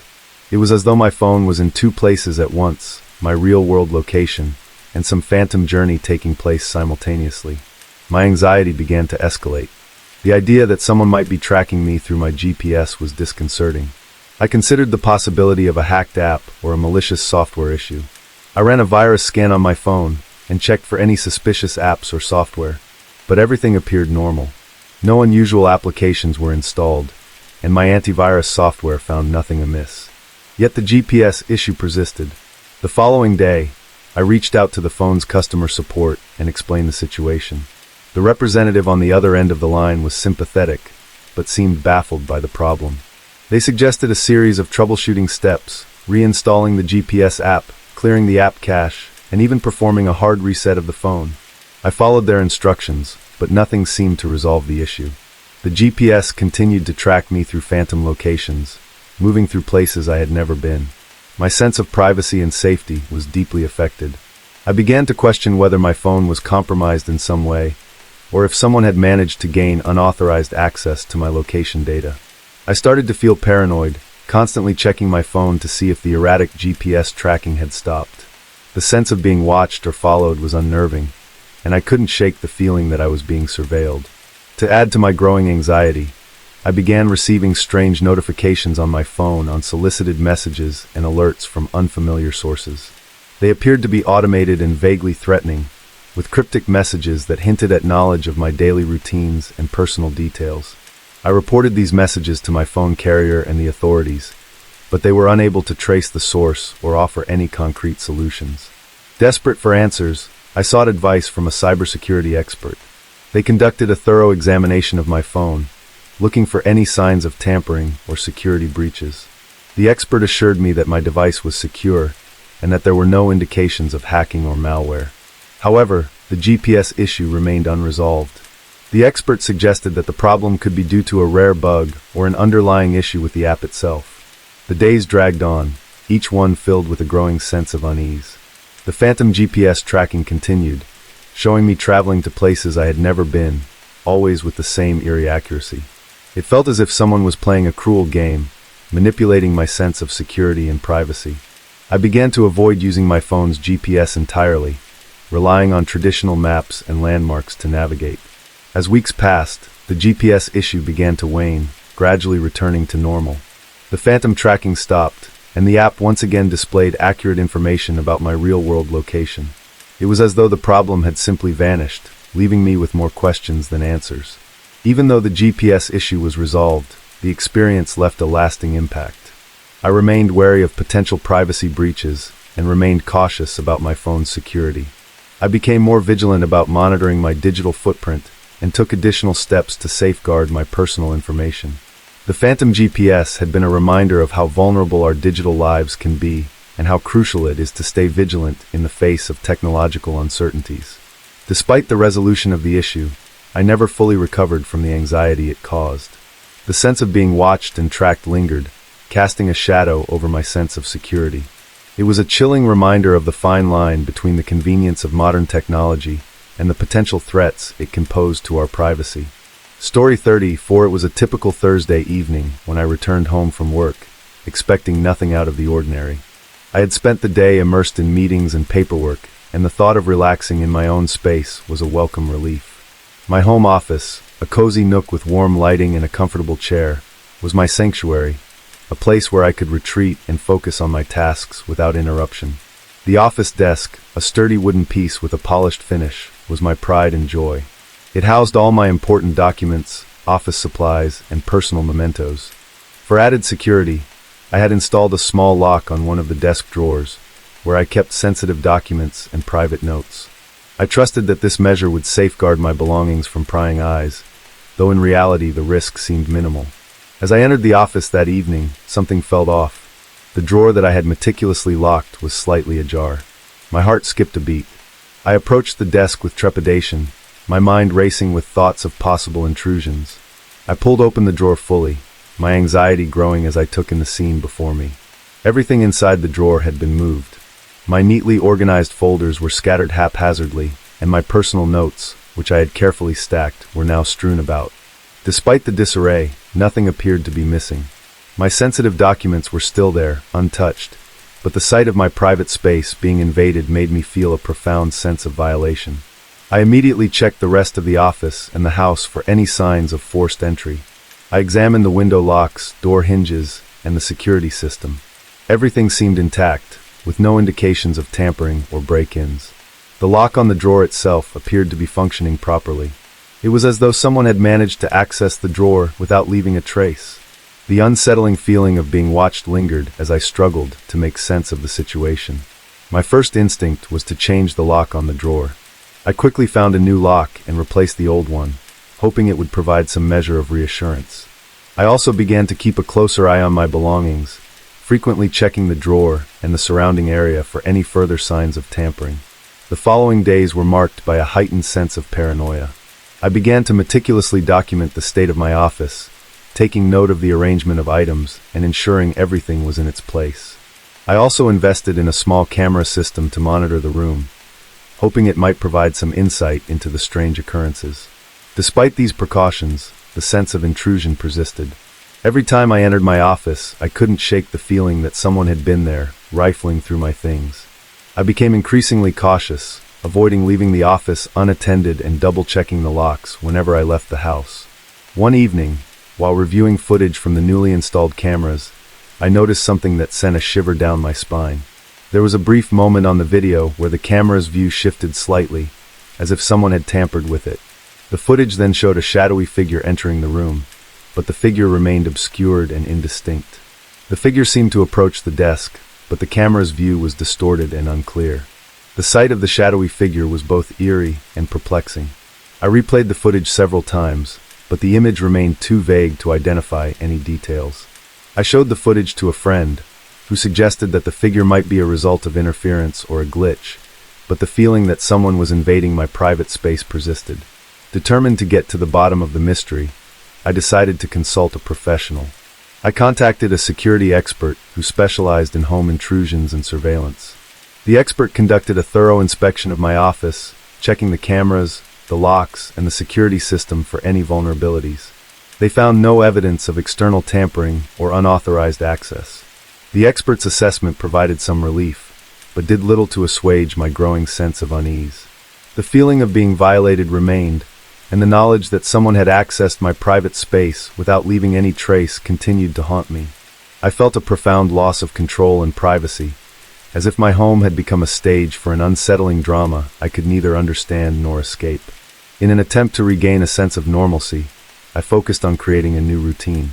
I adjusted the placement of my desk and rearranged my office, hoping that changing the environment might help alleviate some of the anxiety. I also took steps to improve my overall security, including installing additional locks and reinforcing windows and doors. Despite these efforts, the sense of intrusion never fully dissipated. The drawer lock had been changed, and the security system had been upgraded, but the psychological impact of the violation lingered. I found myself constantly on edge, scrutinizing every detail and second-guessing every noise. The experience had left an indelible mark on my sense of security. The once trusted sanctuary of my home office had become a reminder of the fragility of privacy and the unsettling reality that someone had managed to breach my personal space. I continued to live with a heightened awareness of my surroundings, forever changed by the knowledge that even the most secure environments could be compromised by unseen forces. In the end, the mystery of the intruder remained unsolved, and the feeling of being watched never fully faded. The drawer, now securely locked, stood as a testament to the invasion of my private space, a constant reminder of the boundary that had been crossed and the trust that had been shattered. Story 35. It was a crisp autumn morning when I first noticed the muddy footprints on my front porch. I had just returned from a quick grocery run, the bags in my hands making a soft rustling sound as I approached my front door. The sun was shining brightly, casting long shadows on the ground, but as I reached the porch, something caught my eye. Muddy footprints, distinct and deep, leading right up to my front door. I froze for a moment, my heart racing. The footprints were recent, the mud still fresh and dark against the concrete. They were large, heavy, and seemed to come from a single pair of shoes. There was a strange quality to them. They looked deliberate, as if someone had carefully walked up to my door with purpose. I set the grocery bags down and bent over to inspect the prints more closely. They were irregular, as if the person had walked slowly, with each step leaving a deep impression. But what unsettled me the most was the fact that the footprints stopped abruptly at the edge of the porch. There were no signs of them continuing beyond the doorstep. It was as if the person had simply vanished into thin air. I took a deep breath and decided to check the security footage to see if the cameras had captured anything unusual. My security system was relatively new, equipped with multiple cameras around the perimeter of the house.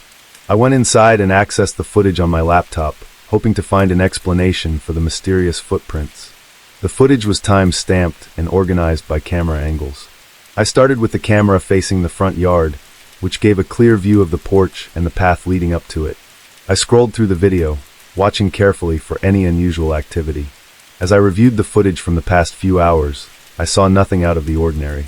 There were no cars pulling up, no people walking by, and certainly no one approaching my front door. I rewound the footage, checking multiple times and from different angles. Each time the result was the same, a peaceful, uneventful view of my yard, with no sign of anyone leaving or arriving. The footprints remained a ghostly mystery, appearing and disappearing without any trace. My sense of unease grew with each passing minute. I went back outside to examine the footprints again, hoping that a second look might reveal something I had missed. I scrutinized the area around the porch, checking for any additional signs of disturbance or clues that might explain the sudden appearance of the prints. There was nothing but the muddy footprints leading up to the door, and then an eerie emptiness where they ceased. As the day wore on, the unsettling feeling in the pit of my stomach grew stronger. I kept glancing out the window, half expecting to see someone lurking in the shadows or moving about in the yard. The footprints seemed to have left an invisible mark on my sense of security, a constant reminder that something was not quite right. That evening, as darkness settled over the neighborhood, I decided to take extra precautions. I locked all the doors and windows and checked the security system to make sure everything was functioning correctly. I also placed a few outdoor lights around the yard, hoping that any movement would be visible in the well-lit areas. The night passed in uneasy silence. I lay awake in bed, listening to the creaks and groans of the old house. The sound of the wind outside, combined with the occasional rustling of leaves, seemed to amplify the feeling of paranoia. Every little noise made me jump, and I found myself constantly checking the window, my eyes scanning the darkness for any sign of movement. The following morning, I found the footprints were still there, the mud having dried but leaving the prints clearly visible. I tried to shake off the lingering sense of dread and went about my day, but the thought of the footprints haunted me. I made another round of the house, checking every nook and cranny, and even contacted a neighbor to see if they had noticed anything unusual. My neighbor, an elderly woman named Mrs. Thompson, listened patiently as I described the situation. Her expression turned from curiosity to concern as I spoke. "That's very strange," she said, her voice low. "You know, there have been a few odd things happening around here lately. Maybe you should be extra cautious." Her words did little to reassure me, but did add to the growing list of unsettling occurrences. I decided to take further measures, installing additional security cameras and motion detectors around the property. I hoped that these precautions would provide some peace of mind and offer answers if the strange occurrences continued. The days turned into weeks, and the minor disturbances. My security system recorded the occasional false alarm branches swaying in the wind, small animals scurrying about, but there were no further unexplained incidents. The mystery of the footprints remained unsolved, and the unsettling presence I had felt lingered in my thoughts. I couldn't shake the feeling that someone had been close, that my privacy had been breached in a way that defied explanation. The incident had left a mark on my sense of safety, a reminder of how easily our sense of security can be shattered by the inexplicable. Though the footprints were never explained, the experience had taught me to be more vigilant and to trust my instincts. The house, once a haven, had become a reminder of the thin line between safety and vulnerability. And while I continued to live in the same home, the memory of the muddy footprints served as a haunting reminder of the mysteries that sometimes walked silently alongside us, just beyond the reach of understanding. Story 36. It began with a peculiar discovery, a small, folded note tucked beneath the leg of my living room couch. The note was simple, with a cryptic message that read, "You're not as alone as you think." I was perplexed, assuming it was a misplaced note from a previous tenant, or perhaps a prank. I tossed it aside, thinking little of it, but then it happened again. The second note was hidden between the pages of a book on my bookshelf.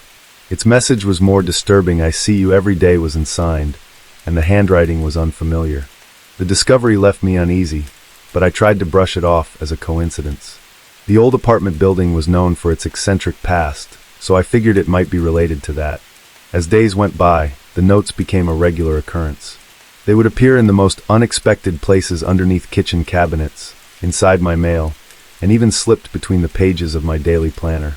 Each note carried a cryptic message that hinted at personal details about my life. "I know what you're afraid of," one read.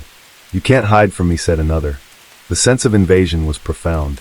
These messages, which seemed to come from an unknown source, were unsettling because they revealed knowledge about my daily routines and personal fears. I had never shared these fears with anyone, so the idea that someone could know them was deeply disturbing. The paranoia began to set in, making me question everything. I took precautions, trying to understand who might be behind the notes. I installed new locks on all my doors and windows and set up additional security cameras around my apartment. I meticulously searched every nook and cranny, hoping to find some clue that might lead me to the person responsible. But despite my efforts, the notes kept appearing. One evening, while doing laundry, I found a note hidden inside the dryer lint trap. It was a chilling reminder that no matter how careful I was, the intruder seemed to be always one step ahead. The message was different from the others: "You're running out of time." The threat was vague, but it added to the growing sense of urgency and dread. I reached out to the police, sharing my findings and concerns. Officer Collins, who took my report, seemed sympathetic but cautious. "It's difficult to trace anonymous messages like these," he explained, "but we'll keep an eye out for anything suspicious. In the meantime, continue with your security measures and try to stay vigilant." Despite the police's efforts, the notes continued to appear, and the fear began to consume me. My daily routine was overshadowed by the constant worry of finding the next message. Each note seemed to taunt me, as if the sender enjoyed watching my growing paranoia. In an attempt to regain some control, I started documenting each note's discovery. I created a detailed log, noting the location, date, and content of each message. I hoped that by analyzing the patterns I might find a clue about the sender's identity or motive. But the more I analyzed, the more it seemed that the notes were randomly placed, with no discernible pattern or logic. The situation began to affect my relationships. I grew increasingly isolated, reluctant to invite friends or family over for fear that they might be involved, or that their presence might somehow trigger another note. My social life dwindled, and I became consumed by the mystery of the hidden messages. One night, after a particularly distressing day, I found a new note on my bedside table. It was handwritten in the same cryptic style as the others. The truth is closer than you think. The message felt ominous, and the fact that it was left in such a personal space heightened my anxiety. I felt as though my entire life had been turned upside down, with every aspect scrutinized by an unseen observer. In an attempt to regain my sense of security, I sought help from a private investigator. Detective Harris, a seasoned professional with a reputation for solving complex cases, took on the challenge. She reviewed the notes, interviewed neighbors, and conducted a thorough investigation. Despite her expertise, she struggled to find any concrete leads. As weeks turned into months, the notes became a constant source of tension. The cryptic messages continued to intrude into my life, leaving me feeling trapped and paranoid. Each new note seemed to strip away a layer of my sanity, and the relentless nature of the harassment left me emotionally exhausted. It wasn't until Detective Harris uncovered a potential lead that there was a glimmer of hope. She discovered that previous tenants of my apartment had reported similar incidents. It appeared that the building had a history of strange occurrences, and some tenants had experienced similar anonymous threats. The realization that I wasn't the only one affected provided a small measure of relief. It meant that the issue was not entirely personal, though it did little to alleviate the fear and anxiety that had become a constant companion. The knowledge that others had experienced similar disturbances suggested a pattern, but it also meant that the problem was deeply rooted in the building's history. With Detective Harris's help, I began to take additional measures to protect myself and seek a resolution. I continued to document every message and maintain an open line of communication with the authorities. The situation remained unresolved, but the support and guidance I received provided some solace. As time went on, the frequency of the notes diminished, though they never entirely ceased. The experience left a lasting impact on my sense of security and trust. Even after moving to a new location, I found myself wary of unexpected surprises and hidden messages. The hidden notes had been a haunting reminder of the fragile line between safety and invasion, and they served as a constant reminder of the vigilance required to protect oneself from unseen threats. Story 37. It started on a quiet Tuesday evening. I was preparing for bed, a nightly ritual I found comforting. As I brushed my teeth, I glanced at the bathroom mirror and noticed something odd. The reflection seemed slightly off, darker around the edges, with a faint distortion that made the reflection appear warped. I dismissed it as a trick of the lighting, or maybe a bit of residue on the mirror, so I cleaned it thoroughly, adjusting the light fixtures to ensure even illumination. The next morning, the distortion was still there, though less noticeable. I thought it might be due to the old age of the mirror, or perhaps an issue with the glass itself. I continued with my daily routine, but the feeling of unease lingered. I decided to inspect the mirror more closely. As I examined it, I noticed a subtle shimmer in the glass, almost as if it was alive. The distortion became more pronounced over the following days.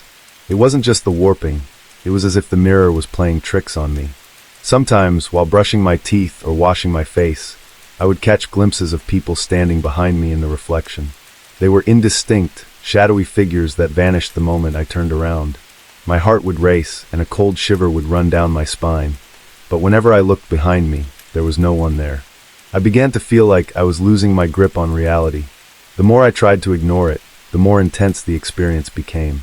I started avoiding the bathroom whenever possible, dreading the moments when I had to face that eerie reflection.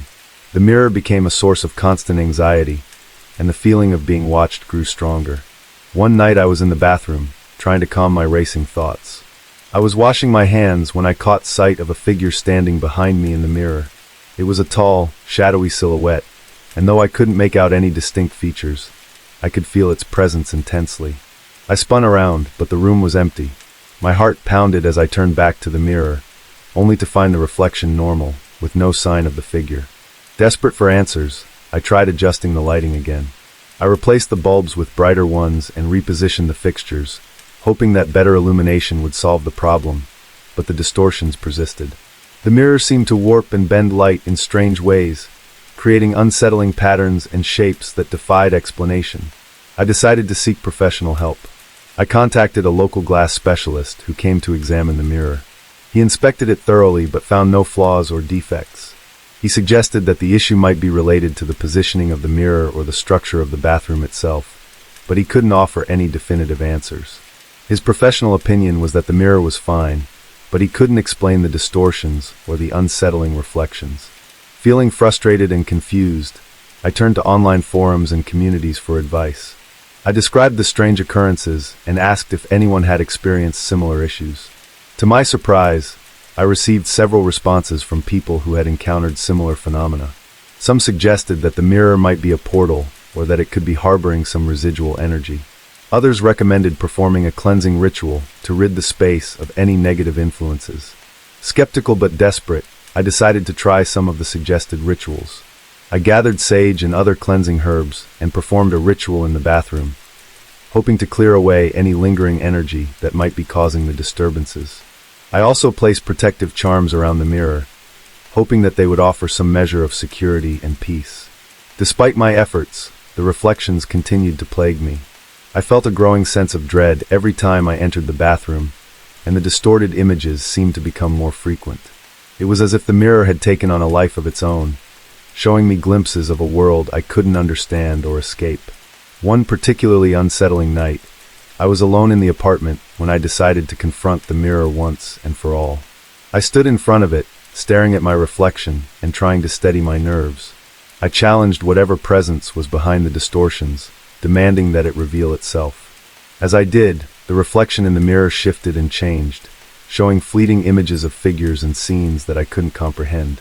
The air grew heavy, and a cold draft swept through the room. In that moment, I felt a deep sense of fear and vulnerability. The mirror seemed to be a window into something beyond my understanding, a gateway to a world where reality and illusion blurred together. I took a step back, my heart racing, and decided to cover the mirror with a heavy cloth. I needed to block out the reflections that had become a constant source of terror and confusion. The cloth obscured the mirror, and the bathroom finally felt less oppressive.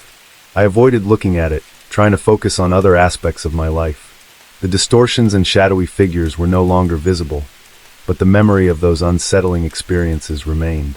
As time went on, I learned to live with the covered mirror, finding some measure of peace in the absence of its haunting reflections. I continued to seek answers, but the mirror remained an enigma, a reminder of the strange and inexplicable events that had transpired. The experience had left me more cautious and aware of the mysteries that might lie hidden in everyday objects.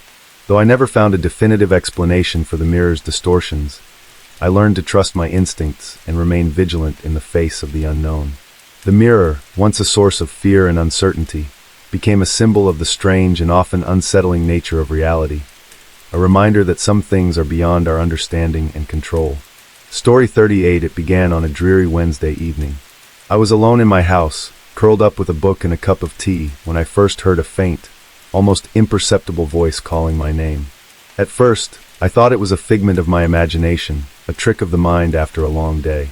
But as I listened more closely, I realized it was real. The voice was soft, barely audible, and seemed to drift through the house like a whisper carried on a breeze. I set my book aside and listened carefully, trying to determine where the voice was coming from. It sounded distant, as if coming from another room, but there was no one else in the house. I called out, "Hello? Is someone there?" But the voice did not respond. The room fell silent, and I was left with a disconcerting sense of unease. Determined to investigate, I moved through the house, checking each room and calling out in an attempt to locate the source of the voice.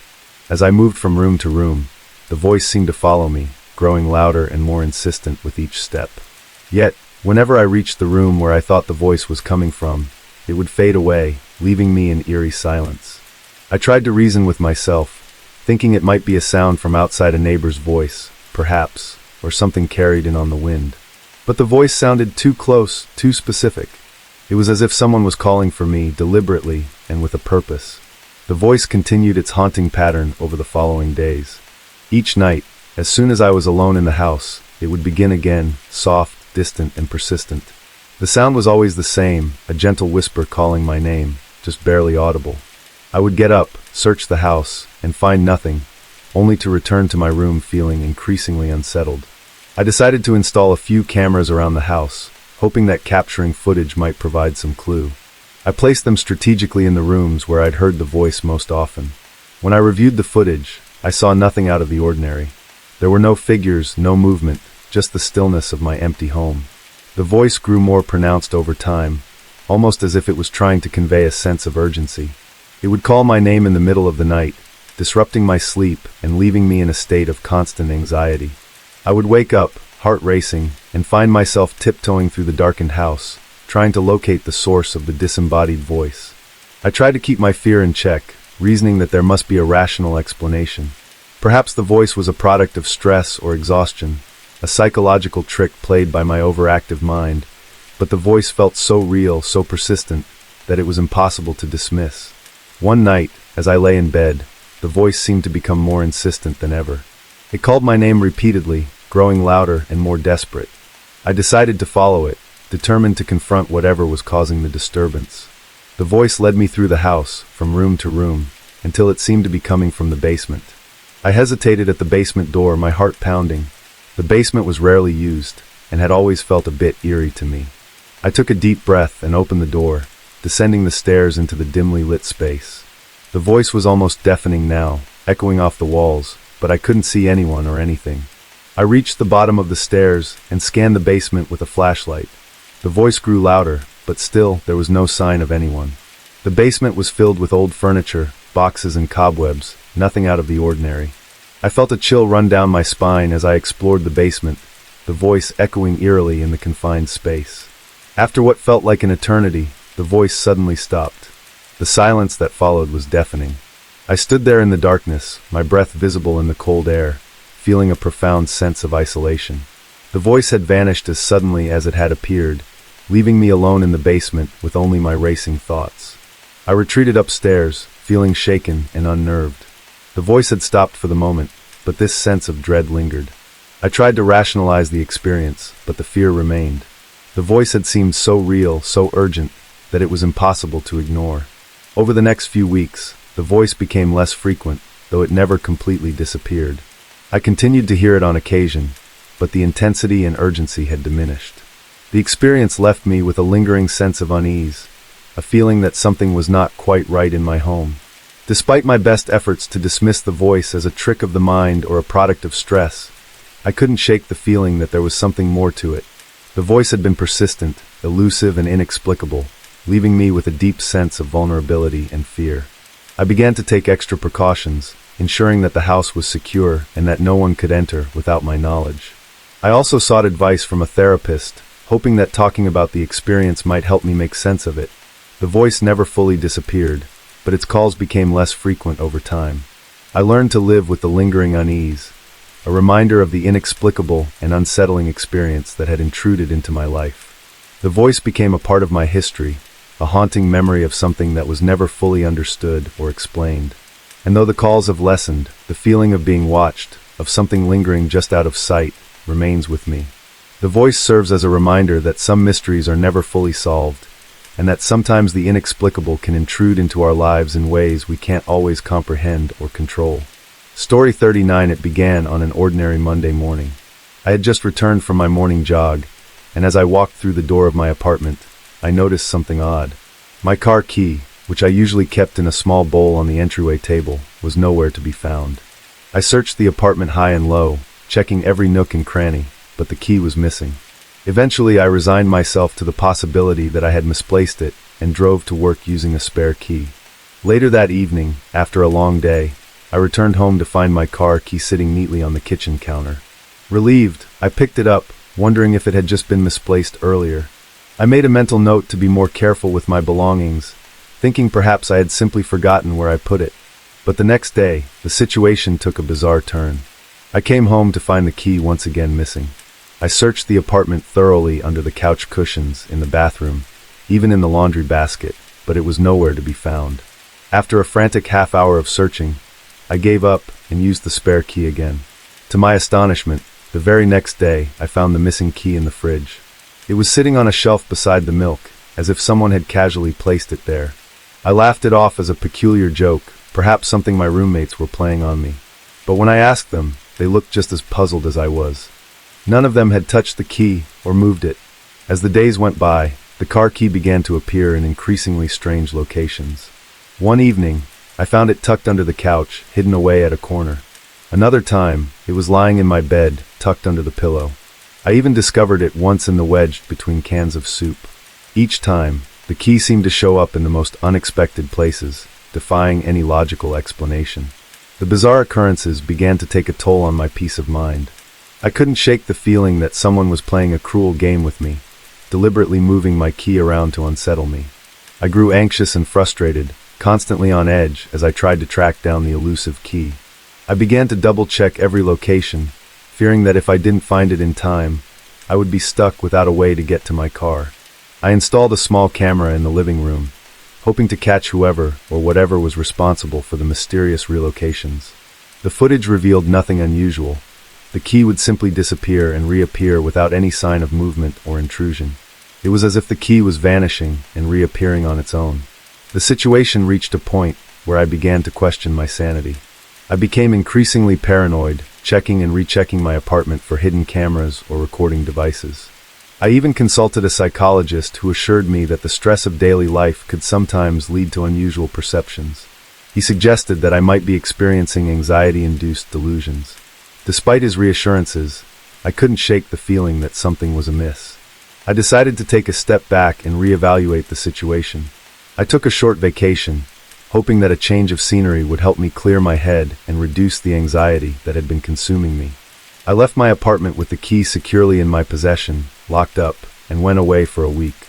When I returned, I hoped that the break would have reset whatever strange phenomenon had been occurring.